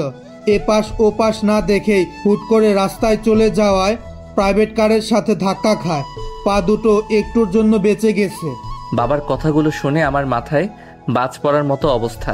হঠাৎ খেয়াল করলাম গাল দুটো ভিজে গেছে। আজ চোখ দুটো বেইমানি করছে নিজের সাথে। যাকে ভুল বুঝে দূরে চলে গেলাম সেই কিনা আমার জন্য এত কিছু। উপমার দিকে তাকিয়ে দেখি উপমা ও নীরবে চোখের পানি ফেলছে। একটা মানুষ কতটা ভালোবাসলে তার ভালোবাসার মানুষের জন্য নিজের জীবনটা এভাবে বিষিয়ে তুলতে পারে। আমি আর সেখানে না থেকে নিজের সেই অযত্নে রেখে যাওয়া ঘরে গেলাম। ঘরটা এখনো ঠিক আগের মতোই রয়েছে। দেয়ালে চারিদিকে আমার আর শিখার ছবি টাঙানো। শিখার সাথে কাটানো সব মুহূর্তগুলো এই 4 দেয়ালে টাঙানো রয়েছে। ভেবেছিলাম ছবিগুলো হয়তো থাকবে না। এখন আর বুঝতে বাকি নেই, যেদিন এই বাড়ি ছেড়ে চলে গিয়েছিলাম সেদিন কেন শিখা চোখের পানি ফেলেছিল নিঃশব্দে। হয়তো সে চেয়েছিল আমি তাকে যেন একা করে চলে না যাই। আমি হয়তো তাকে ভালোবাসতেই পারিনি, তা না হলে তার চোখের ভাষা বুঝতে পারিনি কিভাবে। আমি এতটাই স্বার্থপর হয়েছিলাম সেদিন। একটু পর উপমা আমার পাশে এসে বসে। সেও অবাক হয়ে তাকিয়ে রয়েছে দেয়ালের দিকে। আমার কাঁধে হাত রেখে বলে, এইভাবে ভেঙে পড়ছো কেন? সময় আর পরিস্থিতি যতই খারাপ হোক না কেন, নিজের অবস্থানটাকে ঠিক রেখে পরিস্থিতির মোকাবেলা করতে হবে। উপমার দিকে করুণ দৃষ্টিতে তাকিয়ে বললাম, কি ভেবেছিলাম আর কি হয়ে গেছে। আমি শিখাকে আদৌ বুঝতেই পারিনি। প্রত্যেকের জীবনের একটা গল্প আছে। অতীতে ফিরে গিয়ে গল্পের শুরুটা কখনো পরিবর্তন করা সম্ভব নয়, কিন্তু কঠোর পরিশ্রমের মাধ্যমে গল্পের শেষটা চাইলেই নতুন করে সাজিয়ে তুলতে পারো। উপমার এইরূপ কথার কোনো মানে বুঝলাম না। আমি আহাম্মকের মতো প্রশ্ন করলাম, কি বলছো আর না বলছো মাথা ঠিক আছে তোমার? ভেবে কথা বলছো তো? আমি কোনো কথা না ভেবে বলি না। কোনো কিছু যদি সত্যিই তোমার কাছে গুরুত্বপূর্ণ হয় তবে তুমিই তা করবে। কোনো বাধাই তোমাকে থামাতে পারবে না। কিছু কিছু সময় আসে যখন আমরা বিশ্বাস ও অবিশ্বাসের সীমারেখায় অবস্থান করি। তখন আমরা একই সঙ্গে দেখতে পাই ও পাই না, বুঝতে পারি ও পারি না, অনুভব করতে পারি ও পারি না। সে বড় রহস্যময় সময়। নিজের ভুলের জন্য যেটা হয় সেটাকে সংশোধন করে নিতে হয়। চলো আমরা শিখা আপুর কাছে যাই। উপমাকে যত দেখি ততই অবাক হই। মেয়েটা এমন কেন? জীবনে এরকম দোটানায় পড়বো সেটা চিন্তারও অধিক বাহিরে। মুহূর্তে আমরা দাঁড়িয়ে আছি শিখার ঘরের সামনে। পাশে রয়েছে শিখার মা। ভিতরে যাওয়ার জন্য মনটা ছটফট করলেও পা দুটো এগোতে চাইছে না। কোন মুখে তার সামনে দাঁড়াবো আমি? স্বার্থপরের মতো তাকে একলা ফেলে পালিয়ে গিয়েছিলাম। এখন বউসহ এসেছি তার সাথে দেখা করতে। অবশেষে উপমা আমাকে ধরে নিয়ে গেল ঘরের ভিতরে। এত বছর পর শিখাকে দেখে মনটা কেমন উত্তেজিত হয়ে ওঠে। শিখা সিলিং ফ্যানের দিকে এক পলকে তাকিয়ে রয়েছে, আর চোখ দিয়ে অনবরত পানি পড়ছে নিঃশব্দে। আমরা ঘরে প্রবেশ করেছি, এখনো টের পাইনি সে। শিখার দুটো পায়ে ব্যান্ডেজ পেঁচিয়ে রেখেছে। শিখার মা শিখার পাশে গিয়ে তার মাথায় হাত বুলিয়ে বলল, দেখ মা শিখা, তোর সাথে কারা দেখা করতে এসেছে। এবার শিখা চোখের পলক ফেলে ঘাড় ঘুরিয়ে আমার দিকে তাকালো। আমাকে দেখেই শিখা ফোপাতে শুরু করে, কিন্তু চোখে পানি নেই। একটু পর চোখ দিয়ে আবার পানি পড়তে শুরু করে। শুনেছি কথাও বলতে পারে না ঠিক মতো। শিখা তার একটা হাত আমার দিকে বাড়িয়ে ইশারায় ডাকে। শিখার চোখের পানিগুলো আমার একদম ভেঙে দিচ্ছিল। এ কোন দোটানায় পড়লাম আমি? নিয়তি এত নিঠুর। শিখা তখনই যদি বলতো সবকিছু, তাহলে হয়তো কিছু করতে পারতাম না। তবে তাকে নিয়ে চুপিসারে পালাতে তো পারতাম, দুজনের জীবন বাঁচাতে। আজ ওর বোকামির কারণে মানুষ বিপদে পড়লে আপনা আপনি নির্বোধের মতো কাজ করে বসে। আফসোস করেই বা কি হবে? এখন আফসোস করলে খামোখা ভবিষ্যৎটাকে অন্ধকারে ঠেলে দেওয়ার মতো বোকামি করা হবে। কারো জীবনকে একেবারে বিষিয়ে দিতে আফসোস শব্দটাই যথেষ্ট। আফসোস যারা করে তারা কখনো জীবনের স্বাদ পায় না। তারা ভাবে, ইস, জিনিসটা কেন যে ছেড়ে আসলাম, যদি চাইতাম তাহলে পাইতাম। এই ভেবেই সেখানে নিজেকে গুটিয়ে নেয়, কিন্তু চিন্তা করে না যে আমি যেটা পারিনি সেটাকে আবার অর্জন করতে চেষ্টা করব। আমি শিখার এমন নীরব আর্তনাদ দেখে উপমার দিকে তাকালাম। উপমা মিষ্টি একটা হাসি দিয়ে বলল, যাও, যাকে কাঁদিয়েছো তার চোখের পানি মুছে দাও। আমিও আস্তে আস্তে এগিয়ে গেলাম, শিখার পাশে বসে তার চোখের পানি মুছে দিলাম। আজ কতদিন পর শিখাকে স্পর্শ করলাম। শিখা আমার গালে হাত বুলিয়ে ভাঙা কণ্ঠে বলল, কেমন আছো গুড্ডু? আজও তার মুখে তার দেওয়া নামটা শুনতে পাবো ভাবতে পারিনি। আমি ভালো আছি, তুমি কেমন আছো? শিখা ও উপমার মতোই মিষ্টি হাসি দিয়ে বলল, ভালো আছি। আশ্চর্য হতে বাধ্য হই আমি। শিখার কথায় এতটুকু ও অভিমানের ছাপ নেই, অথচ আমি তাকে ফেলে গিয়েছিলাম। সত্যিকারের ভালোবাসা বুঝি এমনই হয়, পাই বা না পাই সে সুখী হোক। এবার উপমা এসে শিখাকে ধরে বসিয়ে দিল। শিখা কৌতূহলী দৃষ্টিতে উপমাকে দেখছে, জিজ্ঞেস করেই বসলো, তুমি কে? আমি উপমার দিকে তাকালাম, আর উপমাও। উপমা আমার বউ। শিখা মুখে হাসি রেখা রেখেই বলল, বাহ, কি মিষ্টি একটা মেয়েকে বিয়ে করেছো। কথাটি বলেই উপমার মাথায় এবং মুখে হাত বুলিয়ে দিল। শিখা আবারও বলে ওঠে, শোনো বোন, মুগ্ধর মতো সুন্দর মনের মানুষ খুব কম পাবে। ও যাকে ভালোবাসে তাকে একেবারে মনের গভীর থেকে ভালোবাসে। আমার মতো ওকে কখনো কষ্ট দিও না। এতক্ষণ শিখার কথায় অভিমানকে খুঁজে না পেলেও এখন স্পষ্ট বোঝা যাচ্ছে আমার বিয়ের কথা শুনে সে একটু হলেও অভিমান করেছে। মানুষ অনেক কিছু সইতে পারলেও ভালোবাসার মানুষের পাশে কাউকে খুব সহজে সইতে পারে না। উপমা শিখাকে উদ্দেশ্য করে বলে, আপু তুমি একটু বসো, আমরা আসছি। উপমা আমাকে এবং আন্টিকে ঘরের বাইরে নিয়ে এলো। ড্রয়িং রুমে এসে দাঁড়ালো। উপমার এরূপ কাজের কোনো মানেই বুঝলাম না। কি হলো? উপমা এভাবে এখানে নিয়ে এলে কেন? বলছি। আচ্ছা আন্টি, আপনি বলেন তো শিখা আপুর জন্য ছেলে দেখেছেন? আন্টি উপমার কথায় একটা দীর্ঘশ্বাস ছাড়লো। এসেছিল দুটো সম্বন্ধ, কিন্তু ভাঙা পা দেখে মুখ ফিরিয়ে নিয়েছে। আর তাছাড়া আমিও চাই না আর কোথাও বিয়ে দিতে। এমনিতে মেয়েটা আমার মৃত্যুর সঙ্গে লড়াই করছে প্রতিনিয়ত। তার উপর যদি ওকে আবার বিয়ে দিই, সেখানে যে ওকে কষ্ট দেবে না তার কোনো নিশ্চয়তা নেই। মা, আন্টি আমি একটা সিদ্ধান্ত নিয়েছি, যদি আপনার আপত্তি না থাকে তাহলে বলতে পারি। হ্যাঁ বলো। আমি আসলে চাচ্ছি আমি আর শিখা আপু একসঙ্গে থাকতে। উপমার কথা শুনে আন্টি এবং আমি দুজনেই অবাক হই। একসঙ্গে থাকতে মানে হচ্ছে মুগ্ধ শিখা আপুকে বিয়ে করবে। উপমার কথা শুনে আমার মাথা ভন ভন করে ঘুরতে শুরু করে। উপমাকে আমার দিকে ঘুরিয়ে নিয়ে বললাম, উপমা তোমার মাথা ঠিক আছে? এসব কি আবল তাবল বকছো? শিখাকে বিয়ে করলে তুমি কোথায় যাবে? তোমার মাথায় কি সমস্যা আছে? আমি কখন বললাম কোথাও যাব? বলেছি একসঙ্গে থাকবো। আর যেই মানুষটা শুধুমাত্র তোমার জন্য নিজের জীবনটা শেষ করে দিল, তাকে বিয়ে করতে তোমাকে হবেই। আমি এখন শিখা আপুর চোখে তোমার জন্য ভালোবাসা দেখেছি। কিন্তু উপমা। কোনো কিন্তু নয়। যেখানে আমার আপত্তি নেই সেখানে তুমি আপত্তি করছো কেন? আন্টি আপনার কি আপত্তি আছে? আন্টি একটা হাসি দেয়। আমি জানি মুগ্ধ অনেক একটা ভালো ছেলে, ওর কাছে গেলে আমার মেয়েটা অনেক ভালো থাকবে। কিন্তু আমি জেনে শুনে তোমাদের সংসারটাকে এভাবে নষ্ট হয়ে যেতে দিতে পারি না। আন্টি আপনি একদম চিন্তা করবেন না, আমরা দুই বোন মিলেমিশে থাকবো, এইটুকু বিশ্বাস আপনি আমার উপর রাখুন। স্বামীর ভাগ যখন দিতে পারছি তখন মিলেমিশেও থাকতে পারবো। আর বাকি রইল মুগ্ধ, ওর কথার ধার কে ধারে? বেশি তেরামি করলে সোজা হাজতে ঢুকিয়ে দেব। বাহ, পরিস্থিতি যেমনই হোক উপমার ফাপড়ের ঠেলায় হাসি আসতে বাধ্য। শিখার দেখাশোনা করবে কে তাহলে? তাদের কথার মাঝে আমি প্রশ্নটি করলাম। উপমা স্বাভাবিকভাবে উত্তর দিল, আমি চাকরি ছেড়ে দেব। ছোটবেলা থেকেই তো একাকিত্বের সময় পার করেছি, এখন থেকে না হয় শিখা আপুর সাথে সময় কাটালাম। তুমি যতই বলো না কেন আমি কোনো কথাই শুনছি না। আজ তোমার জন্য শিখা আপুর এই অবস্থা। ভালোবাসো অথচ মুখ আর চোখের পানি তার মনের অবস্থা বোঝো না। আমি আর বলার মতো কিছু খুঁজে পেলাম না, তাই চুপ করে রইলাম। উপমা তো ঠিকই বলেছে। সেদিন যদি শিখার মনের অবস্থাটা বুঝতাম তাহলে আজ হয়তো এই দিনটি দেখতে হতো না। আমি ভাবতেই পারিনি উপমা এমন একটা সারপ্রাইজ দেবে। আমি তো দ্বিতীয় বিয়ের কথা মাথাতেই আনতে পারিনি। আর সেখানে উপমা নিজেই জোর করছে আমাকে। অজ্ঞতা শিখার সাথে আমার বিয়ে হয়। উপমা নিজে দাঁড়িয়ে থেকে আমাদের বিয়ে দেয়। মেয়েটা বড় অদ্ভুত, সবসময় মানুষের কথাই ভাবে। লোক খুব কম ছিল, শিখার মা বাবা আর আমার মা বাবা। উপমা অনেক কষ্টে তার বাবাকে রাজি করিয়েছে। আশ্চর্য বিষয় হলো আমাদের বিয়ের সময় উপমার মুখে হাসি লেগেছিল।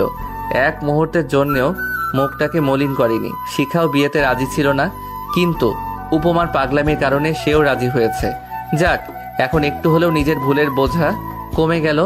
আমাদের বেডরুমেই শিখাকে নিয়ে গেছে উপমা। শিখা হাঁটতে পারে না, ওকে ধরে হাঁটতে হয়। আহ কি শান্তি, কি শান্তি। দুটো বউ, আজও একটা বিরিয়ানির প্যাকেট সঙ্গে নিয়ে ঢুকলাম। শিখা আর উপমা দুজনকেই খাইয়ে দিলাম। শিখাকে ধরে বসে আছে উপমা। শোনো আপু, আমি যেমন অধিকার খাটাই মুগ্ধের উপর, ঠিক তেমনি অধিকার তুমিও খাটাবে। কখনো এতটুকুও কম বেশি করবে না।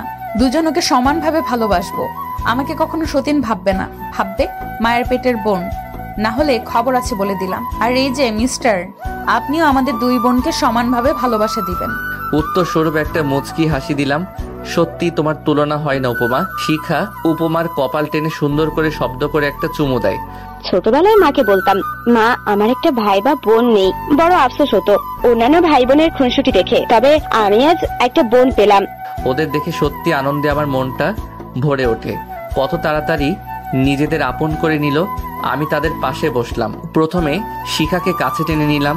যখন শিখাকে কাছে টানলাম তখন উপমা উঠে যাচ্ছিল। উপমাকেও টেনে কাছে নিলাম। শিখার কপালে ছোট্ট একটা ভালোবাসার পরশ দিয়ে উপমার দিকে তাকালাম। কোথায় যাও? আজ আপুকে সময় দাও, আমি পাশের রুমেই আছি। উপমার কপালেও একটা আদর দিলাম। কোথাও যাওয়া হচ্ছে না, তুমি শিখার সাথে ঘুমাও। শিখা এখন অসুস্থ, আমি সোফায় ঘুমাচ্ছি।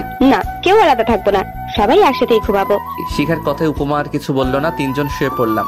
পরদিন সকালে অফিসে যাইনি বলে স্যার কল দিল। সালাম বিনিময় করে জিজ্ঞেস করলো, কি ব্যাপার, তুমি ডিউটিতে আসোনি কেন? স্যার আসলে আজ আসতে পারবো না। কেন? বিয়ে করেছি তাই। কি, তুমি আবার বিয়ে করেছো? এত বড় সাহস উপমাকে ছেড়ে? আরে স্যার রাগ করবেন না, উপমা নিজেই দাঁড়িয়ে থেকে আমাদের বিয়ে দিয়েছে। বাহ, তোমারই কপাল, আমার বউটা আর বুঝলো না। সুখে থেকো ভাই। কল কেটে গেল। হা হা হা, স্যারের জ্বলছে। কয়েকদিন পর দুই বউকে নিয়ে ওমরা করতে যাই।